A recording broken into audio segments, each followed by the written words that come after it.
preparation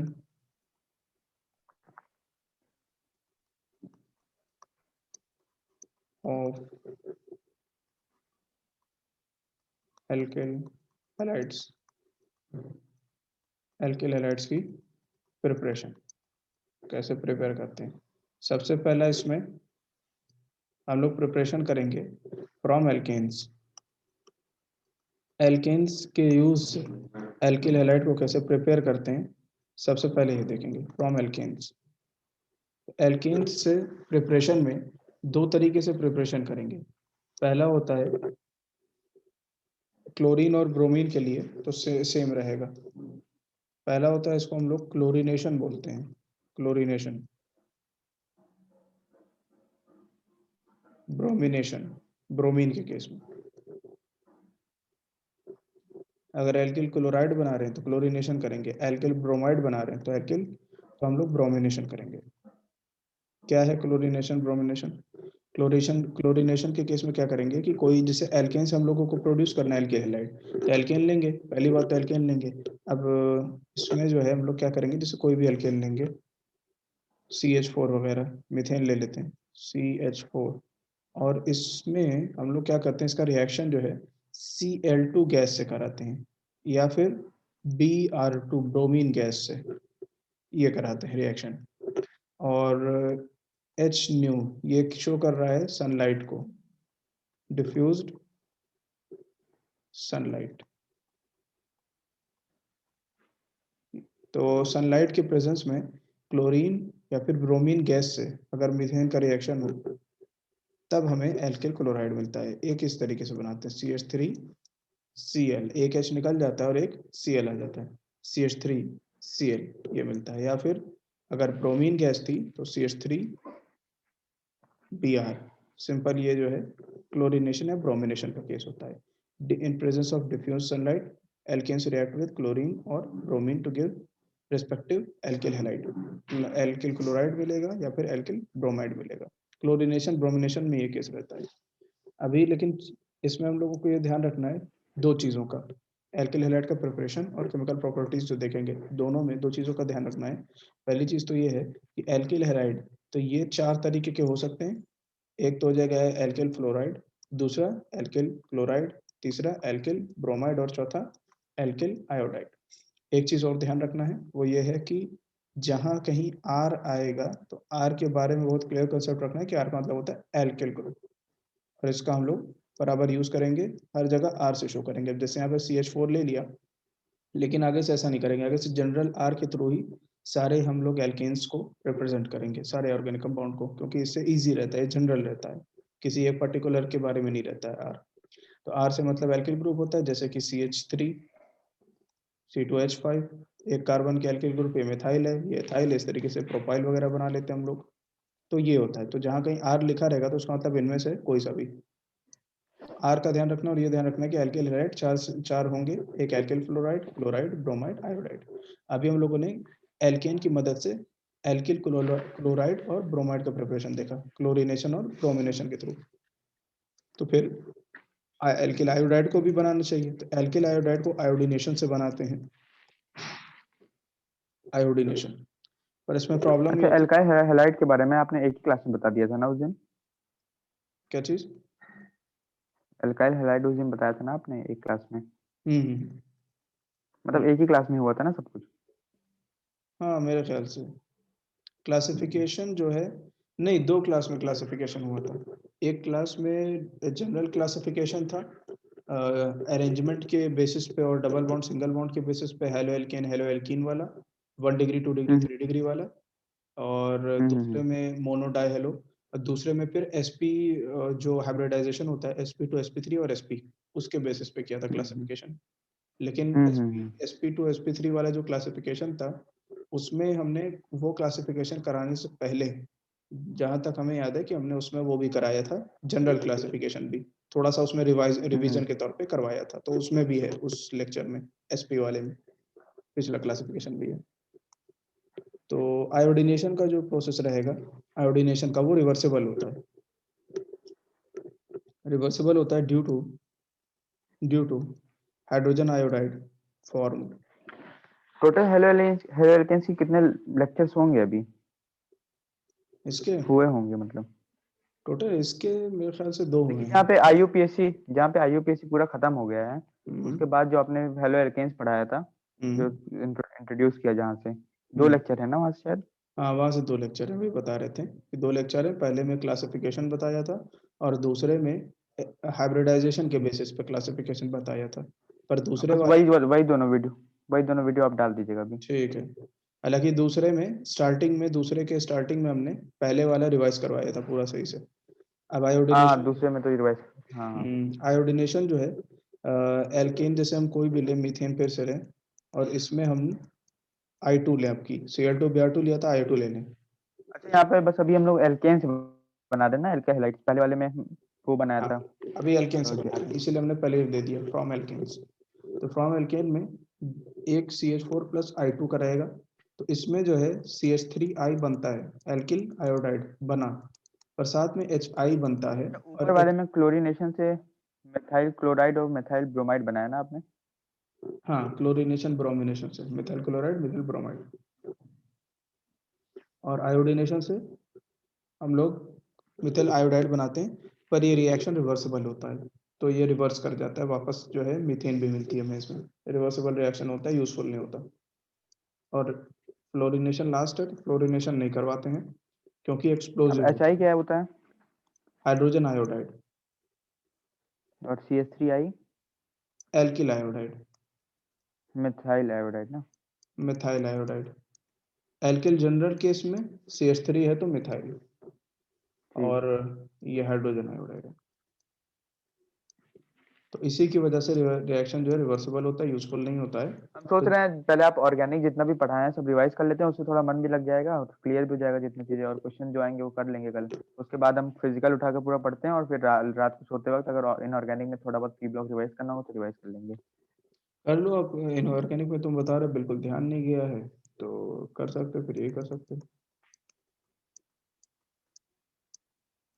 time लेता है ना, एक दिन पहले कितना कर ले कुछ समझ में नहीं आता थोड़ा। जाहिर सी बात है अभी, इसीलिए हमने कल ही कहा था तुमसे कि ज्यादा बहुत परेशान होने की जरूरत नहीं है, जितना हो पा रहा है बस उतना करो। हम्म। एक दिन पहले उससे ज्यादा तैयारी नहीं हो सकती सिर्फ।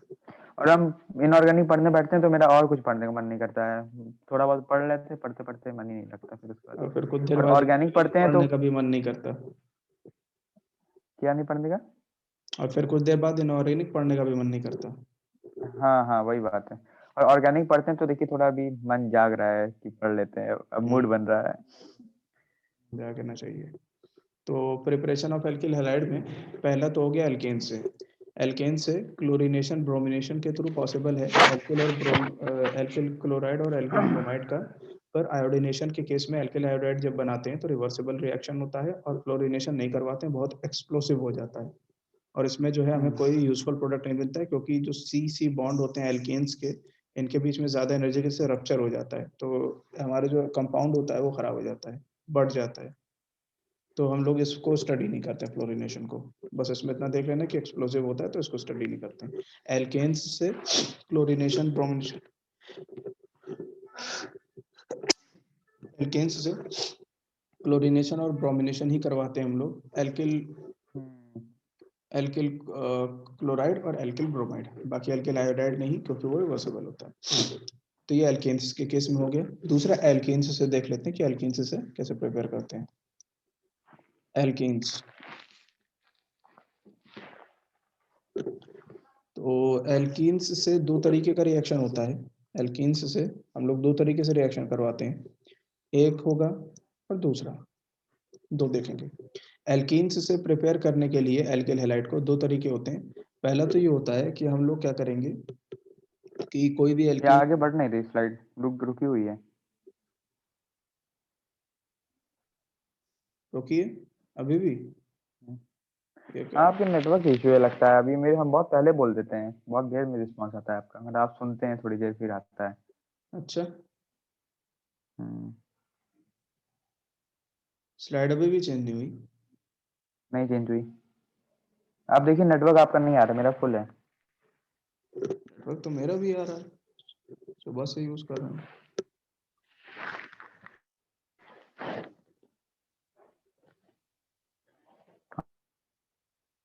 हाँ अब चेंज हुई, अब चेंज हुई।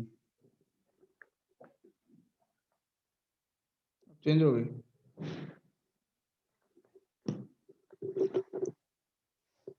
बस ये एल्कीन्स सिखाना आपने अभी तो सेकंड नंबर पे। एल्कीन्स में, एल्कीन्स से एल्किल हैलाइड के प्रिपरेशन को दो तरीके से देखते हैं। पहला तरीका तो ये रहता है, हम लोग क्या करेंगे कि हेलोजन एसिड्स का यूज करेंगे। इसमें है यूजिंग एल्कीन्स में हम लोग प्लस हेलोजन एसिड मिलाएंगे। आप एक काम कर सकते हैं, आप थोड़ा एक बार एयरप्लेन मोड ऑन करके ऑफ कर दीजिए, सही हो जाएगा नेटवर्क। अच्छा, अभी भी प्रॉब्लम आ रही है हाँ प्रॉब्लम आ रही है, क्या? जैसे स्क्रीन पे चलता नहीं है वो, बहुत देर में आप बोल देते हैं उसके बाद चलता है वो अच्छा अच्छा कर्सर जो है। अच्छा, रुको देखते हैं।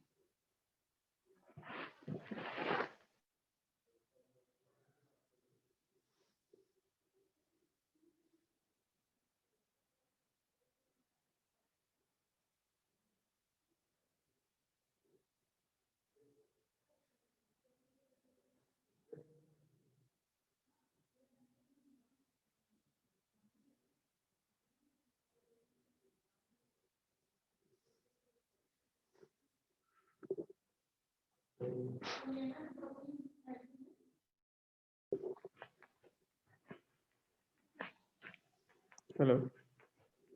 हम्म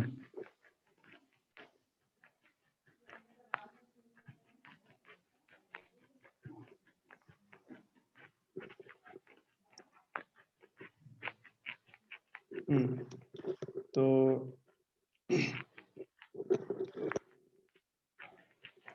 फ्रॉम एल्कीन्स, एल्कीन्स से दो तरीके से प्रिपरेशन करवाते हैं। पहला तो होता है हम लोग इसमें यूज करते हैं halogen acids. Halogen acids, halogen acid से मतलब HCl, HBr, HI, ये सब यूज करते हैं। दूसरा होता है, दूसरा हम लोग यहाँ भी, जैसे हम लोगों ने पीछे एल्केन में देखा था कि Br2Cl2 यूज कर रहे थे गैस को, वैसे यहाँ भी यूज करते हैं। तो यहाँ दूसरा तरीका क्या होता है कि हम लोग एल्कीन्स में Br2 को या फिर Cl2 को यूज करते हैं, पर यहाँ पे एक इम्पोर्टेंट डिफरेंस होता है कि CCl4 में यूज करेंगे, कार्बन टेट्राक्लोराइड CCl4 के प्रेजेंस में यूज करेंगे। जब ऐसा करते हैं तो भी हमें यहाँ पे एल्किल हैलाइड मिलेगा, एल्किल ब्रोमाइड इस केस में यहाँ पर मिलेगा। एल्कीन्स की मदद, एल्कीन्स में हमने क्या किया, Br2 का यूज किया CCl4 के प्रेजेंस में, तो एल्किल ब्रोमाइड मिला। फिर एल्कीन का Cl2 से रिएक्शन करवाया CCl4 की प्रेजेंस में, तो एल्किल क्लोराइड मिलेगा। और एक बार फिर I2 आयोडीन से रिएक्शन कराते हैं CCl4 की प्रेजेंस में, तो यहाँ पर हमें एल्किल आयोडाइड मिलता तो है पर रिएक्शन बहुत स्लो होता है।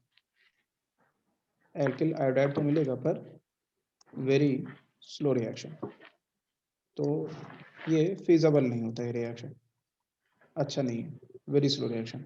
और यहाँ पे जो बात कर रहे थे हम लोग, तो ये तो छोटा है रिएक्शन, ये इतना इंपॉर्टेंट नहीं होता है। एल्कीन्स के थ्रू एल्किल हैलाइड का प्रिपरेशन मेजरली हम लोग ये हेलोजन एसिड का यूज करके करते हैं। हेलोजन एसिड कौन से, HCl, HBr या HI। अब HCl के यूज करेंगे तो एल्कीन से हमें क्या मिलेगा, एल्किल हैलाइड क्लोराइड मिलेगा। HBr यूज करेंगे तो एल्किल ब्रोमाइड, और HI यूज करेंगे तो एल्किल आयोडाइड, ये मिलेगा।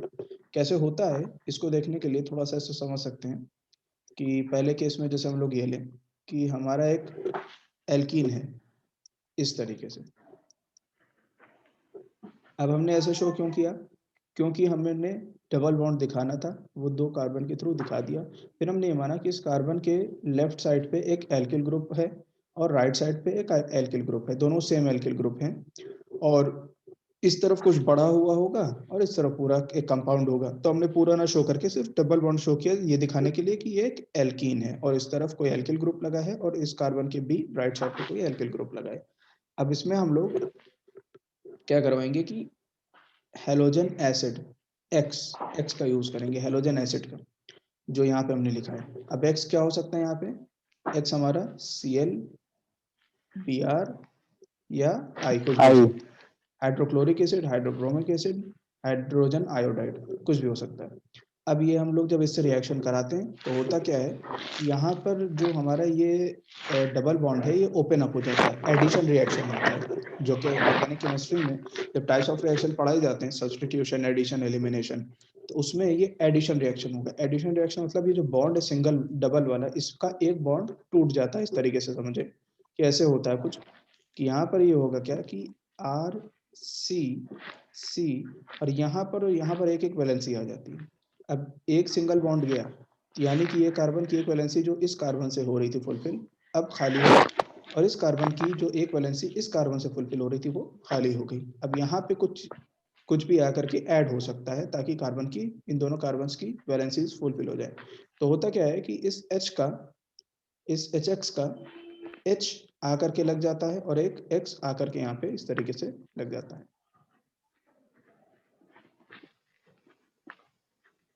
अब हमें एक एल्किल क्या मिला, हैलाइड मिल गया, एल्किल हैलाइड।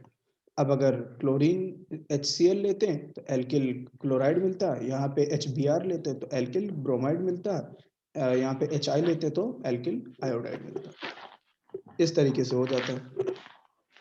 एक इसका हम लोग एग्जाम्पल भी ले लेते हैं, आर वगैरह को हटाते हुए, जैसे सिंपल दो बॉन्ड का एक एल्किल ले लें, आप ऐसा नहीं करते हैं, इस तरीके से करते हैं, C2H5 C double bond C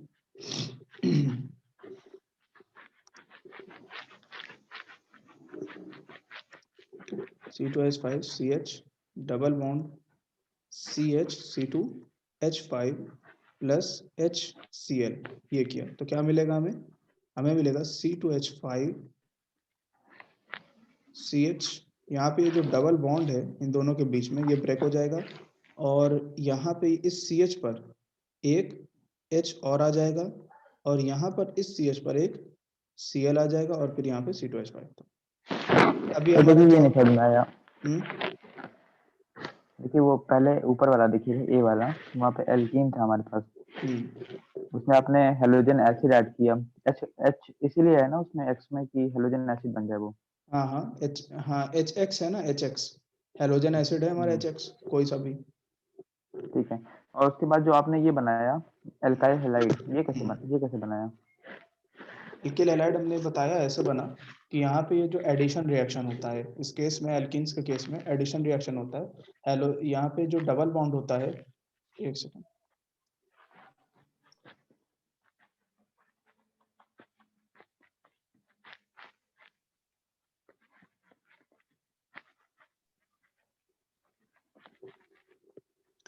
तो इसमें जो है यहाँ पे एडिशन रिएक्शन का मतलब ये है कि जो डबल बॉन्ड है इन दो कार्बन्स के बीच में, इसमें से एक डबल बॉन्ड का एक ये ऊपर वाला मान लेते, कोई सा भी एक बॉन्ड ओपन अप हो गया, यहाँ पे अब सिंगल रह गया, तो ये दोनों कार्बन जो अपनी वैलेंसी एक दूसरे से सेटिस्फाई कर रहे थे, अब चाहेंगे कि इनकी वैलेंसी कहीं और से सेटिस्फाई हो, क्योंकि एक सिंगल बॉन्ड हट चुका है। तो अब होगा क्या कि यहाँ पर जो H होता है, HX का, वो आकर के एक कार्बन पे आता है और उसकी वैलेंसी सेटिस्फाई करता है, और X जो होता है वो दूसरे कार्बन पे जाके उसके वैलेंसी सेटिस्फाई करता है। अब ये हम्म। इस स्ट्रक्चर को देखोगे तो एक एल्किल हैलाइड बन गया है, RCCR, यानी कि इधर एल्किल ग्रुप, इधर एल्किल ग्रुप, ये कार्बन पूरा एक लंबी सी कार्बन्स की चेन है, यानी एक एल्केन है जिसका एक हाइड्रोजन हटा करके एक हैलोजन एटम लगा है X, तो ये एक एल्किल हैलाइड बन गया। इसका एक एग्जांपल लिया हमने कि इधर एल्किल ग्रुप जैसे R जो होता है यहाँ पे, ये दोनों ये कोई भी एल्किल ग्रुप है, और यहाँ पे ये ध्यान देना इंपॉर्टेंट ये है कि हमने ये R और ये R सिमिलर रखा है, ये R से शो किया है, R1 R2 नहीं दिया है, दोनों सेम है, इधर का एल्किल ग्रुप और इधर का एल्किल ग्रुप सेम होने चाहिए। और सेम क्यों होने चाहिए, इसकी एक इंपॉर्टेंस है, केस बी में दिखाएंगे, ये केस ए है जब हमारा सिमेट्रिकल है, ये एल्कीन कैसी है, सिमेट्रिकल एल्कीन है, मतलब ये कि डबल बॉन्ड एल्कीन को डिफाइन क्या करता है, डबल बॉन्ड, और सिमेट्रिकल एल्कीन का मतलब होगा कि डबल बॉन्ड के लेफ्ट और राइट साइड पे अगर तुम देखोगे तो बिल्कुल सिमेट्रिकल दिख रही है ये, इस साइड पर भी सेम है RC है और इस साइड पर भी RC है, बिल्कुल सेम है। दोनों तरफ के एल्किल ग्रुप अगर डिफरेंट कर देंगे तो ये एल्किन सिमेट्रिकल नहीं कहलाएगी। तो अभी हम लोग सिमेट्रिकल एल्किन का केस दे रहे हैं। तो सिमेट्रिकल एल्किन में कार्बन का जो डबल बॉन्ड होता है वो ब्रेक हुआ और H और X आके एक एक कार्बन पे लग गए, एल्किल हैलाइड मिला।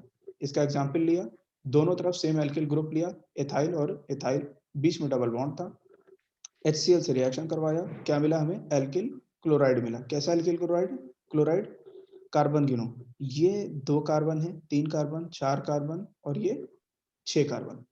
तो ये 6 कार्बन का एल्किल क्लोराइड है, ठीक है।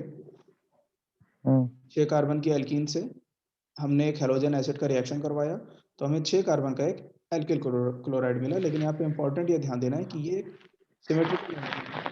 इस डबल बॉन्ड के लेफ्ट साइड पे वैसा ही हमको पार्ट मिल रहा था जैसा डबल बॉन्ड के राइट साइड पे एक पार्ट मिल रहा है। सिमेट्रिकल एल्कीन का केस है।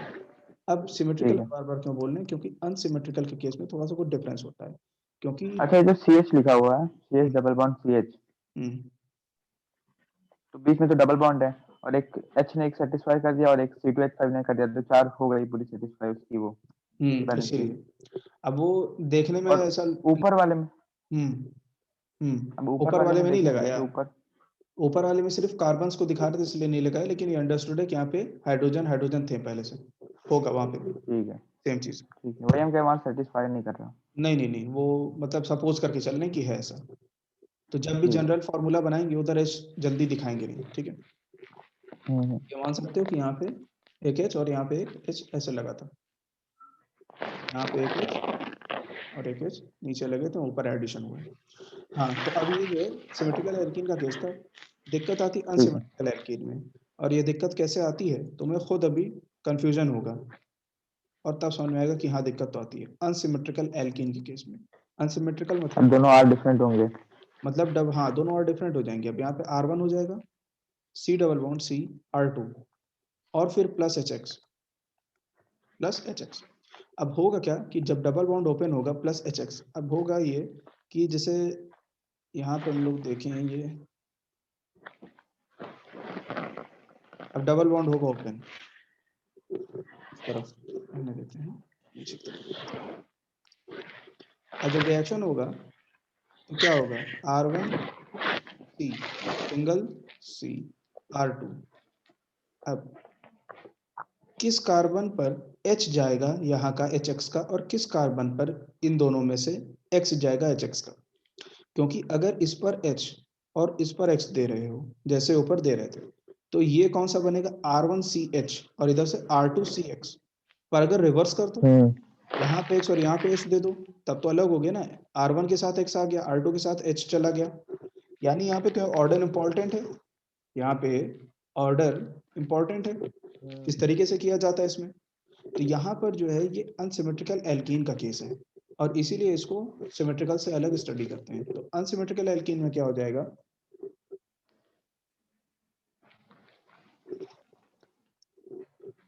अनसिमेट्रिकल एल्कीन में कहते ये हैं कि हमारा जो हाइड्रोजन होता है, हाइड्रोजन H, ये इन दोनों में से उस कार्बन के पास जाएगा, उस कार्बन के पास जिसके पास ज्यादा H होगा, जिसके पास ज्यादा H होगा। एग्जाम्पल लेंगे तब और समझ में आएगा कि ज्यादा H होने से क्या मतलब है। मतलब कि इस कार्बन से अगर H एटम्स जो लिंक्ड है, नंबर ऑफ H एटम्स, वो इस कार्बन के कंपैरिजन में ज्यादा है, तो इस कार्बन पे HX का H आएगा।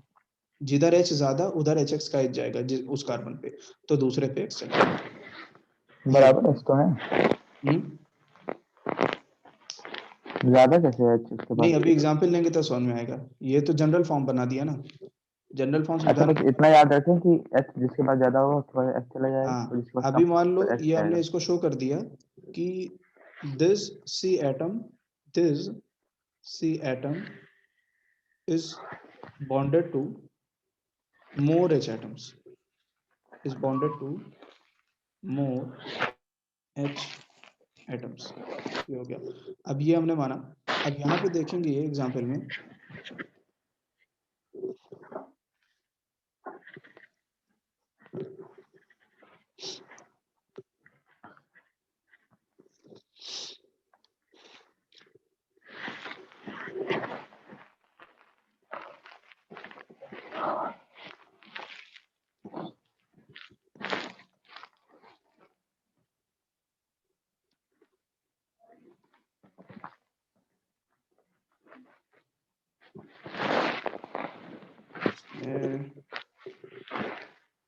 एल्कीन का क्या है?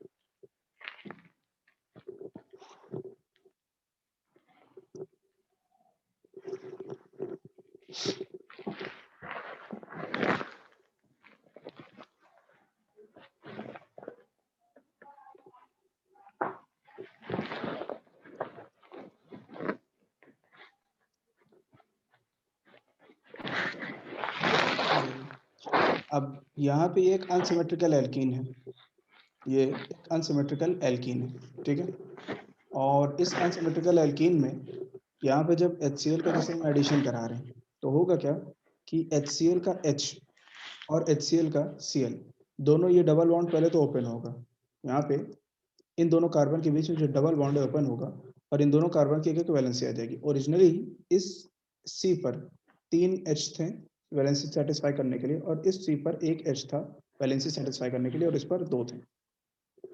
अब यहाँ पे होगा क्या कि यहाँ पे इसकी वैलेंसी ऐसे ओपन हो गई, एक H इसके पास पहले से था, 2 H इसके पास पहले से थे और 3 H इसके पास थे। अब वैलेंसी इन दोनों बॉन्ड्स इन दोनों कार्बन पे ओपन हुई है जिन पर डबल बॉन्ड था, क्योंकि एक सिंगल बॉन्ड हट गया तो अब दूसरे से वैलेंसी सेटिस्फाई करेंगे। अब HCl का H और HCl का Cl दोनों आकर के इस स्ट्रक्चर इस मॉलिक्यूल पे लगना चाहेगा इन दोनों कार्बन एटम्स पे। तो ये जो H है ये जाएगा इस वाले पर, यहाँ पे ऐसे, और Cl जाएगा इस पर, इस कार्बन पर। उसका रीजन दिख रहा है हमें साफ कि इस कार्बन पर 2 हाइड्रोजन है, इस कार्बन पे 2 हाइड्रोजन है और इस कार्बन पे सिर्फ एक हाइड्रोजन है।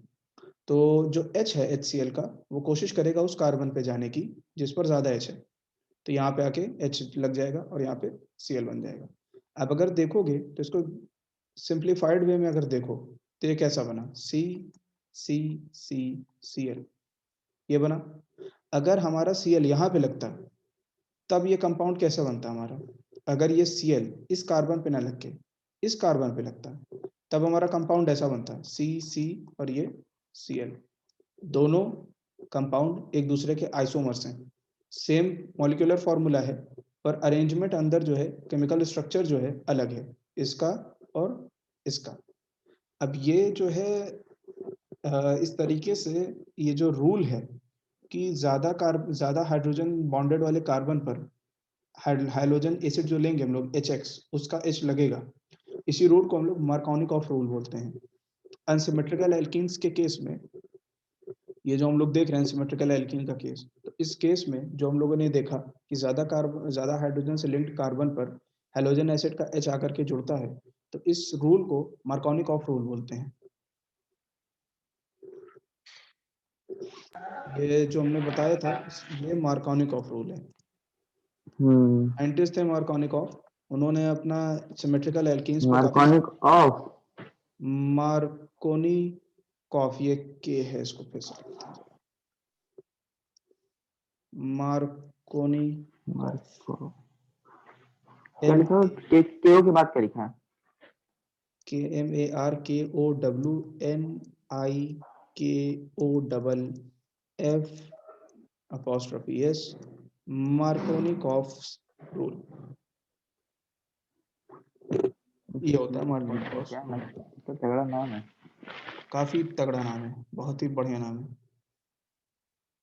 चाहिए? Yes sir. तो ये हो जाएगा।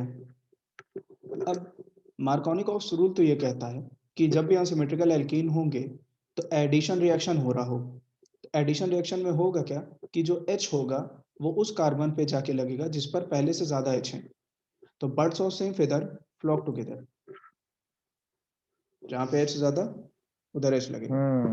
पर दूसरा केस, पर अभी नहीं, केमिस्ट्री जहां आती है वहां पे केमिस्ट्री के साथ क्या चीज आती है, एक्सेप्शन आता है, तो यहाँ भी एक्सेप्शन आएगा और इतना खतरनाक आएगा कि हम लोग सीधा उसको बोलते हैं एंटी मार्कोनिकॉफ रूल। गजब। अब ये बेइज्जती हो गई, दूसरे साइंटिस्ट आ गए थे क्या? अब एंटी मार्कोनिकॉफ रूल या फिर इसको हम लोग खराश पेरोक्साइड इफेक्ट भी बोलते हैं, और नाम इतना खतरनाक कि गले में खराश आ जाए बोलने के बाद, तो खराश पेरोक्साइड इफेक्ट। ये होता है, ये कब होता है, ये जो रूल है या फिर ये जो इफेक्ट है, ये तब देखा जाता है, स्पेशल है ये, when when when addition reaction of unsymmetrical alkenes occur in presence of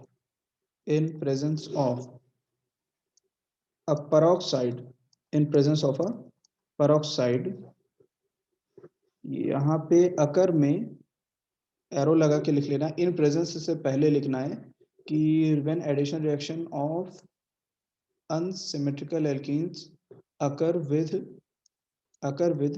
HBr, ये इंपॉर्टेंट है, HBr, बस HBr के साथ ही होगा, HCl HI के साथ नहीं होगा, HBr के साथ होता है खराश पेरोक्साइड इफेक्ट या फिर एंटी मार्कोनिकॉफ रूल्स। ये सिर्फ और सिर्फ हमारे HBr के साथ होता है, और इन प्रेजेंस ऑफ पेरोक्साइड, यानी कि जो ऊपर रिएक्शन था HCl वाला या जनरल ये वाला कि HX HBr HI कुछ भी, अगर इनमें से सिर्फ HBr को लें और ये रिएक्शन सिंपली ऐसे ना करवा के एक peroxide, in presence of peroxide कोई पेरोक्साइड लगा दें, तो उस केस में ये जो एंटी मार्कोनिकॉफ रूल्स लगता है, खराश पेरोक्साइड इफेक्ट बोलते हैं इसको, बिल्कुल उल्टा होता है उस केस में। इस केस में अब क्या होगा कि हमारे पिछले केस में कार्बन जो ज्यादा हाइड्रोजन वाला था उस पर हाइड्रोजन जा रहा था, इसमें हाइड्रोजन उस कार्बन पे जाएगा जिस पर कम हाइड्रोजन हो, ये होता है। तो ये जो है तब होता है जब हमारा HBr हो, बस HBr के केस में होगा, HCl HI के केस में एंटी मार्कोनिकॉफ रूल नहीं लगता, सिर्फ HBr के केस में, और HBr के केस में भी तब जब हमारे पास पेरोक्साइड हो, वरना नॉर्मली अगर HBr होता है यहाँ पे और कोई पेरोक्साइड ना प्रेजेंट होता, तो यहाँ पे हमारा मार्कोनिकॉफ रूल ही लगता। पर अब थोड़ा सा उल्टा केस हो जाएगा। इसका एग्जांपल लेते हैं हम लोग यहाँ पे, जैसे कि ये एक अनसिमेट्रिकल एल्कीन ली हमने, ये है, इसमें 3 कार्बन यहाँ पे, 3 हाइड्रोजन यहाँ पे होंगे, 1 हाइड्रोजन यहाँ पे होगा, 2 हाइड्रोजन यहाँ पे होंगे, प्लस HBr, ये इंपॉर्टेंट है, अब HBr ही लेंगे, और एक इंपॉर्टेंट चीज और है कि पेरोक्साइड लेंगे, जैसे बेंजोइल पेरोक्साइड, और उसके बाद क्या करेंगे, बेंजोइल पेरोक्साइड का प्रेजेंस है, HBr है यहाँ पे, तो होगा क्या कि हमारा जो ओरिजिनल एल्कीन था उसका बॉन्ड ब्रेक होगा, CH2 बॉन्ड ब्रेक हुआ, एक वैलेंसी आ गई। अब HBr के H जो है इस केस में पेरोक्साइड होने की वजह से यहाँ पे आएगा कम हाइड्रोजन वाले कार्बन पे, और ज्यादा हाइड्रोजन वाले कार्बन पे जाएगा Br। अब ये हो जाएगा, तो ये होता है खराश peroxide effect, just opposite of Markovnikov rule. तो लेस हाइड्रोजन वाले कार्बन पर हमारा जो HBr का H होता है वो जाकर के ऐड होता है, इस केस में अनसिमेट्रिकल एल्कीन हो और HBr के साथ पेरोक्साइड आ जाए तब। पर यहाँ पे ऐसा नहीं है कि हम HCl ले लें और बेंजोइल पेरोक्साइड लें और फिर बेंजोइल पेरोक्साइड लें और सोचे कि यहाँ पे कुछ हो जाएगा, तो इस केस में नो इफेक्ट, कोई पेरोक्साइड इफेक्ट नहीं ऑब्जर्व होगा, और ना ही HI के केस में, ये सिर्फ HBr स्पेशल होता है, एंटी मार्कोनिकॉफ रूल लगता है यहाँ पे, खराश पेरोक्साइड इफेक्ट। और ये डिस्कवरी चूंकि साइंटिस्ट था रशियन खराश, उन्होंने डिस्कवर की थी तो उनके नाम से हो गया, और ये मार्कोनिकॉफ रूल था। क्लियर है दोनों? ये एंटी मार्कोनिकॉफ रूल थोड़ा कम क्लियर है, एक बार और बता रहे थे। एंटी मार्कोनिकॉफ रूल में हमने कहा कि जस्ट ऑपोजिट ऑफ मार्कोनिकॉफ होता है। मार्कोनिकॉफ में हमने कहा कि जनरल फॉर्म देखें अगर मार्कोनिकॉफ का, कोई भी अनसिमेट्रिकल एल्कीन हो, यानी डबल के इधर तरफ दूसरा हो और डबल के राइट साइड पे दूसरा स्ट्रक्चर हो, उसमें हम HX लें, HX मतलब कुछ भी, HCl HBr HI, इन तीनों में से हम कुछ भी लेंगे, तो डबल बॉन्ड जब ओपन अप होता है तो 2 कार्बन की वैलेंसी खाली होती है, तो उस कार्बन पर H जाएगा जिस पर पहले से ज्यादा H है, this C atom is bonded to more H atoms, तो यहाँ पे HX का H आ गया, और जो कम हाइड्रोजन वाला था उस पर X आ जाएगा। हमने ये कहा कि इस पर फोकस करेंगे सिर्फ, कि H किस पर जा रहा है, उस कार्बन पर जो कम ज्यादा कार्बन से अटैच्ड है। मार्कोनिकॉफ रूल होता है ये अनसिमेट्रिकल एल्कीन्स के लिए। पर अगर हम लोग HCl, ये जो हमारे हेलोजन एसिड थे 3 HCl HBr HI, उनमें से हम HBr को लें, अनसिमेट्रिकल एल्कीन लें, और साथ में HBr के एक परऑक्साइड ले लें, तो उस केस में HBr लिया, एक परऑक्साइड लिया और फिर एडिशन कराया, तो उस केस में H जो है हमारा इन दोनों में से इस कार्बन के पास गया जिसके पास कम हाइड्रोजन था, कम हाइड्रोजन था। वरना जाएगा जाता इस पे, जाना इस पे चाहिए था H को, और Br को इस पर। ये था मार्कोनिकॉफ रूल, यहाँ पर अप्लाई नहीं होगा। पर ये क्यों? क्योंकि यहाँ बेंजोइल परऑक्साइड आ गया, इसीलिए परऑक्साइड इफेक्ट बोलते हैं। तो HBr के साथ अगर परऑक्साइड आ जाएगा कोई सा, तो ये होना बहुत जरूरी है कि एंटी रूल लगेगा, एंटी वाला, एंटी मार्कोनिकॉफ रूल लगेगा, तब मार्कोनिकॉफ के हिसाब से एडिशन नहीं होगा। पर यह भी ध्यान देना जरूरी है कि परऑक्साइड HCl HI के साथ कोई इफेक्ट नहीं देता, सिर्फ HBr और परऑक्साइड का कॉम्बिनेशन जब होगा तभी एंटी रूल लगेगा, वरना हमेशा मार्कोनिकॉफ का रूल लगता है। क्लियर? ठीक है। तो ये हो गया हमारा एल्कीन्स का केस। अब हम लोग देखते हैं एल्कीन्स के प्रिपरेशन के बाद हम लोग देख लेंगे अल्कोहल से प्रिपरेशन। पेरोक्साइड कौन सा आपने बताया, कौन सा पेरोक्साइड होना चाहिए? कोई सा भी पेरोक्साइड होता है, बेंजोइल पेरोक्साइड हमने यहाँ पे लिया है, कोई भी पेरोक्साइड हो सकता है। बेंजोइल, अच्छा, जरूरी नहीं है ना बेंजोइल ही हो, नहीं नहीं, बेंजोइल पेरोक्साइड पेरोक्साइड ही जरूर हो। है, पेरोक्साइड होना वर्ड है, पेरोक्साइड कोई सा भी। अब उसके बाद इसके बाद हम लोग देखेंगे फ्रॉम अल्कोहल्स। तीसरा है फ्रॉम अल्कोहल्स।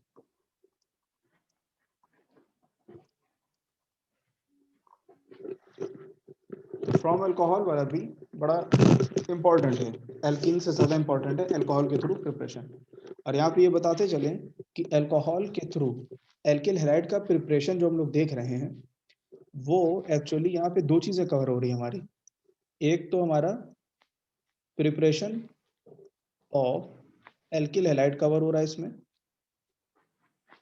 और हमारा कवर हो जाएगा इसी में कुछ chemical properties of alcohol, alcohol chapter से।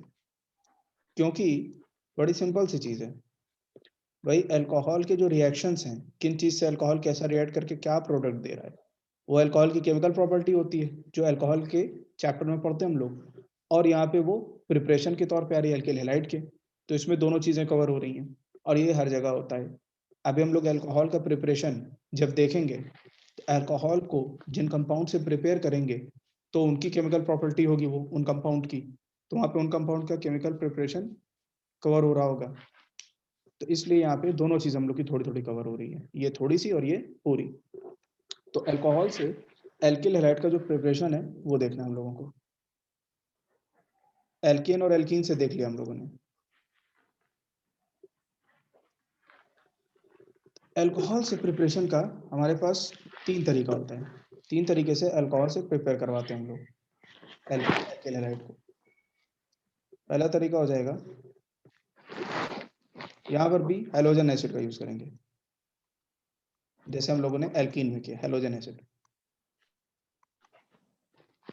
और हैलोजन एसिड कौन कौन से हो जाएंगे? HCl HBr HI, HCl HBr HI। इसमें क्या होता है? इसमें ये होगा कि जैसे हमने अल्कोहल लिया, ये ROH अल्कोहल लिया, प्लस HX कोई सा हैलोजन एसिड लिया, और यहाँ पर एक डिहाइड्रेटिंग एजेंट जरूर रहता है, डिहाइड्रेटिंग एजेंट रहता है एक, जैसे ZnCl2 वगैरह, H2SO4। इस टाइप का कोई डिहाइड्रेटिंग एजेंट के प्रेजेंस में हम लोग जब अल्कोहल और हैलोजन एसिड इनका रिएक्शन करवाएंगे, तो हमें क्या मिलता है कि HOH और ये H, ये दोनों H2O बन के निकल जाते हैं, और R के साथ X आ जाता है, RX प्लस H2O। ये मिल गया हमें क्या? Alkyl halide. Alkyl halide. ये मिल गया हमें, क्लियर है? इसके एग्जाम्पल में हम लोग लेंगे, जैसे कोई भी अल्कोहल ले लें, 2 कार्बन का ले लें, C2H5OH इथिल अल्कोहल, और इधर हम लोग ले लें HBr या HCl लेते हैं अभी,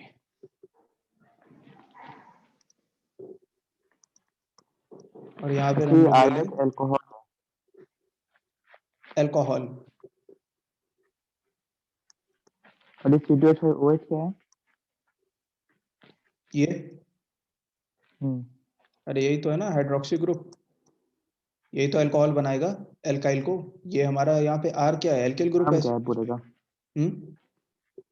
पूरे का नाम क्या है? इस पूरे का नाम एथिल एथेनॉल बोलेंगे IUPAC के हिसाब से, वरना एथिल अल्कोहल भी बोलते हैं। हाँ वही पूछ रहे थे, एथेनॉल।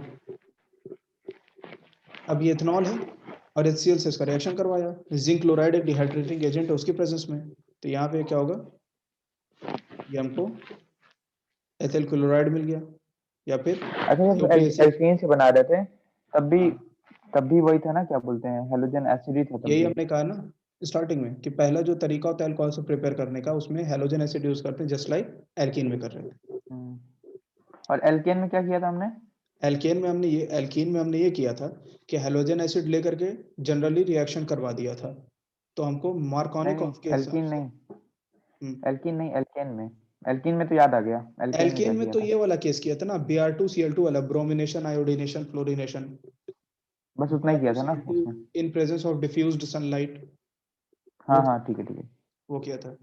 और एल्कीन में क्या हुआ था कि Br2Cl2 की मदद से करते हैं, पर प्रेजेंस ऑफ सनलाइट नहीं, CCl4 की प्रेजेंस में, जिसमें से कि आयोडाइड वाला जो होता है केस वो बहुत स्लो होता है, और ये जनरली यूज भी नहीं करते हैं एल्कीन के लिए, डायरेक्ट वाला जल्दी यूज भी नहीं करते हैं, ये हैलोजन एसिड का यूज करते हैं एडिशन रिएक्शन, जिनमें से सिमेट्रिकल के केस में तो कोई दिक्कत ही नहीं है, नॉर्मली अगर के एडिशन हो जाता है H और X का किसी भी कार्बन पे, अनसिमेट्रिकल के केस में उस कार्बन पे जिस पर ज्यादा हाइड्रोजन है उस पे H आएगा और कम हाइड्रोजन पे X जाएगा, और ये जो अनसिमेट्रिकल। आपने बताया ये वाला, जो वेरी स्लो रिएक्शन वाला जो बताया है, जो एल्किल ब्रोमाइड एल्किन क्लोराइड वाला है, ये तो ये वाला जनरल नहीं करते हैं। नहीं, हम लोग ये पूरा ही एल्कीन के केस में, जनरली एल्कीन के केस में ये वाला ज्यादा इंपॉर्टेंट है, हैलोजन एसिड वाला। ठीक है, ये वाला एल्केन के केस में करते हैं, एल्कीन के केस में भी होता है, पर जनरली यही होता है हैलोजन एसिड वाला। ठीक है। अब हम लोग अल्कोहल में, जैसे हमने इथेनॉल लिया था, HCl लिया, हमने क्या कहा, अल्कोहल को हैलोजन एसिड से करवाते हैं तो हमको एल्किल हैलाइड मिलता है डिहाइड्रेटिंग एजेंट की प्रेजेंस में। डिहाइड्रेटिंग एजेंट इसलिए to to to remove H2O formed, ये जो वाटर फॉर्म हो रहा है इसको रिमूव करने के लिए हम लोग एक डिहाइड्रेटिंग एजेंट लेते हैं।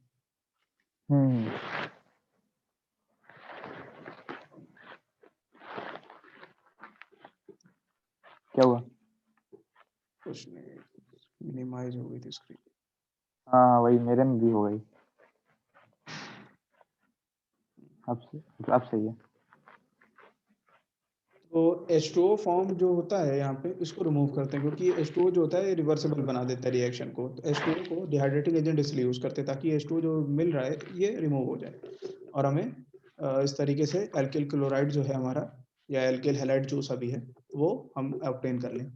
यहाँ पे एक चीज है कि जिस तरीके का एथेनॉल लेंगे, अल्कोहल लेंगे जिस भी टाइप का, उसी टाइप का एल्किल हैलाइड मिलेगा। अब इसका क्या मतलब है, टाइप से मतलब 1 डिग्री, 2 डिग्री, 3 डिग्री। अगर हमने 1 डिग्री अल्कोहल लिया तो हमको यहाँ पे 1 डिग्री एल्किल हैलाइड मिलेगा, 2 डिग्री अल्कोहल लिया तो 2 डिग्री एल्किल हैलाइड मिलेगा, 3 डिग्री अल्कोहल लिया तो 3 डिग्री एल्किल हैलाइड मिलेगा, इस तरीके से रहेगा। क्लियर है? तो ये पता कैसे चले कौन सी डिग्री का अल्कोहल है? अरे पिछले टर्न पे बताया था सारा केस, जैसे एल्किल हैलाइड के लिए 1 डिग्री, 2 डिग्री, 3 डिग्री बताया था, सेम था। 1 डिग्री का मतलब देखो, 1 डिग्री का मतलब क्या होता है, 1 डिग्री का मतलब होता है कि जिस कार्बन से फंक्शनल ग्रुप अल्कोहल हो या फिर हैलोजन एटम हो, कुछ भी अल्कोहल वाला फंक्शनल ग्रुप OH होता है। तो जिस कार्बन से OH जुड़ा हो उससे एक ही एल्किल ग्रुप जुड़ा हो या फिर एक बिना जुड़ा हो, इस तरीके से। ये हो गया 1 डिग्री। अब 2 डिग्री का हमने बताया था कि ऐसा अल्कोहल या ऐसा एल्किल हैलाइड जिसमें जिस कार्बन एटम से OH या फिर X हमारा जुड़ा हो उसी से 2 एल्किल ग्रुप जुड़े हों। अब ये H है एक और 2 एल्किल ग्रुप जुड़े हैं, ये तो ये 2 डिग्री हो गया। और 3 डिग्री ये OH हो, इधर कोई एल्किल ग्रुप हो, इधर कोई एल्किल ग्रुप और इधर कोई एल्किल ग्रुप, तो ये 3 डिग्री हो गया। तो 1 डिग्री, 2 डिग्री, 3 डिग्री। तो होगा क्या कि यहाँ पे OH की जगह पे X आ जाएगा तो 3 degree alkyl 1 degree alkyl halide हो गया। OH की जगह पे यहाँ पे X आ जाएगा एडिशन के बाद, तो यहाँ पे हमारा सब्स्टिट्यूशन के बाद, तो यहाँ पे हमारा X हो जाएगा और ये 2 डिग्री एल्किल हैलाइड हो जाएगा। ये 3 डिग्री अल्कोहल है, OH की जगह X आएगा तो 3 डिग्री एल्किल हैलाइड बन जाएगा। तो यहाँ पे बताने का मतलब यही है कि 1 डिग्री अल्कोहल लेंगे HCl HBr HI के साथ इन presence of a dehydrating agent, तो 1 डिग्री 2 डिग्री 3 डिग्री का ही एल्किल हैलाइड को ऑब्टेन करेंगे हम, ठीक है। और वो जैसे C2H5OH है तो ये तो 2 डिग्री का है ना? ये वाला नहीं वो ऊपर जो C2H5 जो एग्जांपल दिया आपने। C2H5 को एक्सपैंड करो, बिना स्ट्रक्चर देखे नहीं बताया जा सकता। C2H5 को एक्सपैंड करो। C2H5 का मतलब 2 कार्बन लिंक्ड है आपस में और एक कार्बन पे OH लगा, ऐसा है मतलब। अब हाइड्रोजन को सेटिस्फाई करने की कोशिश करो। 5 हाइड्रोजन है, उसके अलावा ऐसे भी देख लो कि वैलेंसी सेटिस्फाई करवाना है हमें। अब वैलेंसी सेटिस्फाई करवाने के लिए इस कार्बन को 2 हाइड्रोजन चाहिए, इस कार्बन को उसको 3 3 चाहिए। 3 ये तो 1 डिग्री है, एक ही कार्बन, एक ही एल्किल ग्रुप जुड़ा है हमारे इस कार्बन से, OH वाले कार्बन से, ये वाला, ठीक। ये 1 डिग्री है, ठीक है। तो ये 1 डिग्री का केस है। ये होता है हमारा एल्किल हेलोजन एसिड के केस में।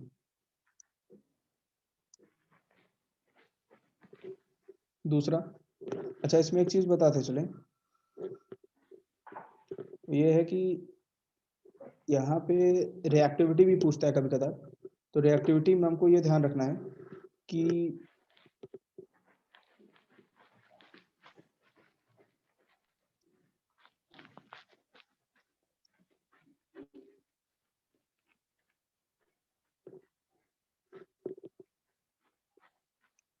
3 degree greater than 2 degree greater than 1 degree, ये है रिएक्टिविटी का ऑर्डर। रिएक्टिविटी ऑफ अल्कोहल, यहाँ पे जो हम अल्कोहल लेंगे ROH, अगर ये 3 डिग्री का होगा तो रिएक्शन फास्ट होगा। अगर ये वाला होगा 2 डिग्री वाला तो रिएक्शन थोड़ा स्लो होगा। और अगर ये 1 डिग्री वाला अल्कोहल लेंगे तो वेरी सबसे स्लो। रिएक्शन होगी, ठीक है। तो रिएक्टिविटी का ये ऑर्डर रहता है 3 degree greater than 2 degree greater than 1 degree alcohol. अच्छा अब एक क्वेश्चन है थोड़ा, अच्छा डिहाइड्रेटिंग एजेंट आप बोलते हैं ना उसके प्रेजेंस में करवा रहे हैं, तो जैसे ZnCl2 या H2SO4 के प्रेजेंस में करवाते हैं तो H2O हटाने के लिए ऐसा करते हैं, तो H2O तो हटा नहीं, फिर भी एग्जांपल में देखा जाए तो। नहीं, अब वो वहां पे हमने शो किया कि प्रोडक्ट में बन गया, प्रोडक्ट में बन गया। H2O हटने से मतलब कि एब्जॉर्ब कर लेगा, एब्जॉर्ब कर वहाँ लेगा। वहाँ नीचे वाले में क्लोरोइथेन जहाँ बना है। यहाँ पे तो वही तो है ना, रिएक्शन में देखो हम शो कर रहे हैं कि ये प्रोडक्ट बनेगा, फिर डिहाइड्रेटिंग एजेंट इसको हटा देगा। इसका मतलब ये नहीं कि हम ये दिखा देंगे कि रिएक्शन में प्रोड्यूस हो ही नहीं रहा H2O, तब तो रिएक्शन गलत हो जाएगा ना। अच्छा। उसका मतलब ये हो जाएगा कि रिएक्शन में H2O हो ही नहीं रहा, जबकि ऐसा नहीं है। तो ये हमने ठीक साथ में डिहाइड्रेटिंग एजेंट दिखाया, वो इंडिकेट ही कर रहा है कि H2O को हटा ले जाएगा ये। ठीक है। तो 3 डिग्री 2 डिग्री 1 डिग्री अल्कोहल की रिएक्टिविटी इस रिएक्शन के लिए ऐसी रहती है। और साथ में ही यहाँ पे जो X रहता है इस पर भी डिपेंड करता है, HCl HBr HI, इन तीनों में से, एक सेकेंड,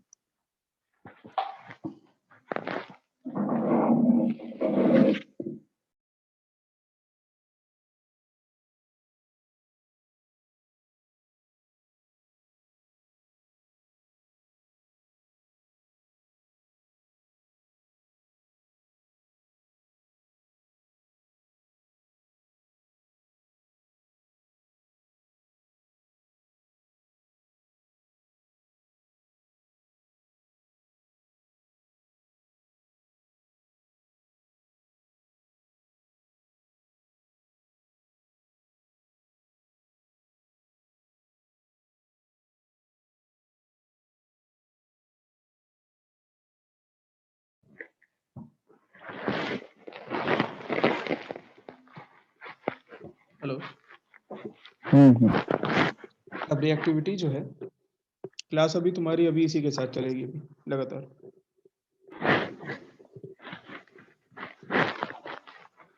तो रिएक्टिविटी में जो है क्या हुआ? हमने कहा क्लास तुम्हारी जो है इसी के कंटिन्यू भी करेंगे अब 2 घंटा, ठीक है, मतलब 12 से 1 वाला बात हो गई खत्म मतलब। नहीं करेंगे क्लास अभी, और आगे करेंगे। तो ये जो क्लास थी हमारी उसको हमने अभी शिफ्ट कर दिया बात के लिए, अभी तुम्हारी इसी टाइम लेंगे। तो यहाँ पे हमारा जो ये अल्कोहल की रिएक्टिविटी हमने देखी, लेकिन अल्कोहल के साथ में ही यहाँ पे हेलोजन एसिड भी हमारा रिएक्ट कर रहा है। तो इसकी रिएक्टिविटी पे भी डिपेंड करेगा कि रिएक्शन कितना फास्ट होगा। तो अगर हेलोजन एसिड का केस देखा जाए तो हम लोग इसमें रिएक्टिविटी कुछ इस तरीके से बताते हैं कि HI greater than HBr greater than HCl, ये होता है। तो अगर हमने हाइड्रोजन आयोडाइड लेकर के एल्किल आयोडाइड बनाने की कोशिश करी है तो वो रिएक्शन फास्ट होगा अगर कंपेयर करें एल्किल ब्रोमाइड और एल्किल क्लोराइड के फॉर्मेशन रिएक्शन से। HI का जो रिएक्शन होगा वो फास्ट होगा कंपेयर HBr और HCl के कंपैरिजन में, ये हो जाएगा। और इसमें थोड़ा सा रीजन लिख लेते हैं, अभी बहुत ज़्यादा डीप में जाने की जरूरत नहीं है। रीजन लिख लेते हैं कि ऑर्डर में, जिस ऑर्डर में दिया हमने, bond bond dissociation bond dissociation energy bond dissociation energy decreases इस ऑर्डर में।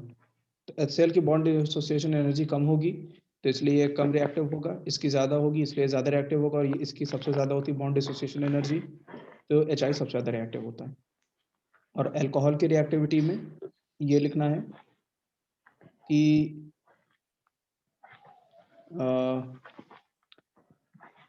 3 degree carbocation 3 degree carbocation is more stable than 2 degree and 1 degree.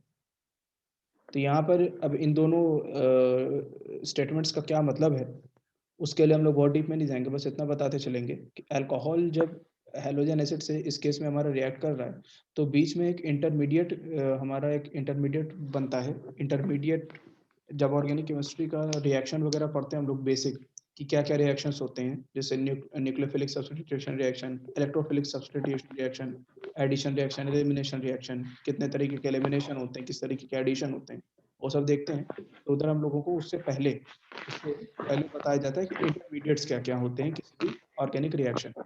उसमें उस टाइम बताया जाता है कार्बोकैटायन होते हैं, कार्बोएनायन होते हैं, कार्बीन्स होते हैं, फ्री रेडिकल। तो वहाँ पे ये समझाया जाता है कि 3 डिग्री 2 डिग्री और 1 डिग्री कार्बोकैटायन में 3 डिग्री ज़्यादा स्टेबल होता है। तो अभी हम लोग बहुत ज़्यादा डीप में नहीं जाएंगे, तो वो पूरा क्योंकि एक सेपरेट चैप्टर होता है तो वो बेसिक है वो, और वो बहुत इंपॉर्टेंट होता है। लेकिन अभी के बजाय अभी टाइम की कमी की वजह से बस इतना ही देखेंगे कि 3 डिग्री कार्बोकैटायन ज़्यादा स्टेबल होता है 2 डिग्री 1 डिग्री के कंपैरिजन में, और 3 डिग्री अल्कोहल 3 डिग्री कार्बोकैटायन बनाएगा। तो चूंकि 3 डिग्री अल्कोहल 3 डिग्री कार्बोकैटायन अपना ज़्यादा स्टेबल वाला कार्बोकैटायन बनाएगा, तो वो जल्दी से कार्बोकैटायन बनाएगा और रिएक्शन करके हमको एल्किल हैलाइड दे देगा। 2 डिग्री का कार्बोकैटायन कम स्टेबल होता है तो वो जल्दी बनना नहीं चाहेगा, तो जल्दी 2 डिग्री कार्बोकैटायन नहीं बनेगा, और इसीलिए वो रिएक्शन करके जल्दी एल्किल हैलाइड नहीं देगा। तो इसीलिए 3 डिग्री की रिएक्टिविटी ज़्यादा होती है 2 और 1 से, क्योंकि उसका कार्बोकैटायन ज़्यादा स्टेबल होता है। HI HBr HCl में बॉन्ड डिसोसिएशन एनर्जी इस तरफ डिक्रीज हो रही है। जितना ज़्यादा बॉन्ड की डिसोसिएशन एनर्जी होगी उतना जल्दी बॉन्ड डिसोसिएट हो जाएगा। HI की सबसे ज़्यादा होती है बॉन्ड डिसोसिएशन एनर्जी, यानी HI के बीच में जो कोवैलेंट बॉन्ड होता है वो ब्रेक होने पर ज़्यादा एनर्जी रिलीज होगी, तो ये जल्दी ब्रेक हो जाएगा और रिएक्शन पार्टिसिपेट करेगा। इसलिए HI का रिएक्टिविटी जो है HBr HCl से ज़्यादा होती है। ये अल्कोहल का प्रिपरेशन का पहला केस था, अल्कोहल्स के थ्रू प्रिपरेशन का, हैलोजन एसिड का यूज करके। दूसरा प्रिपरेशन होता है अल्कोहल्स का, ये हमारा केस ए हो गया। केस बी है, हम लोग अल्कोहल में कार्बोकैटायन क्या होता है?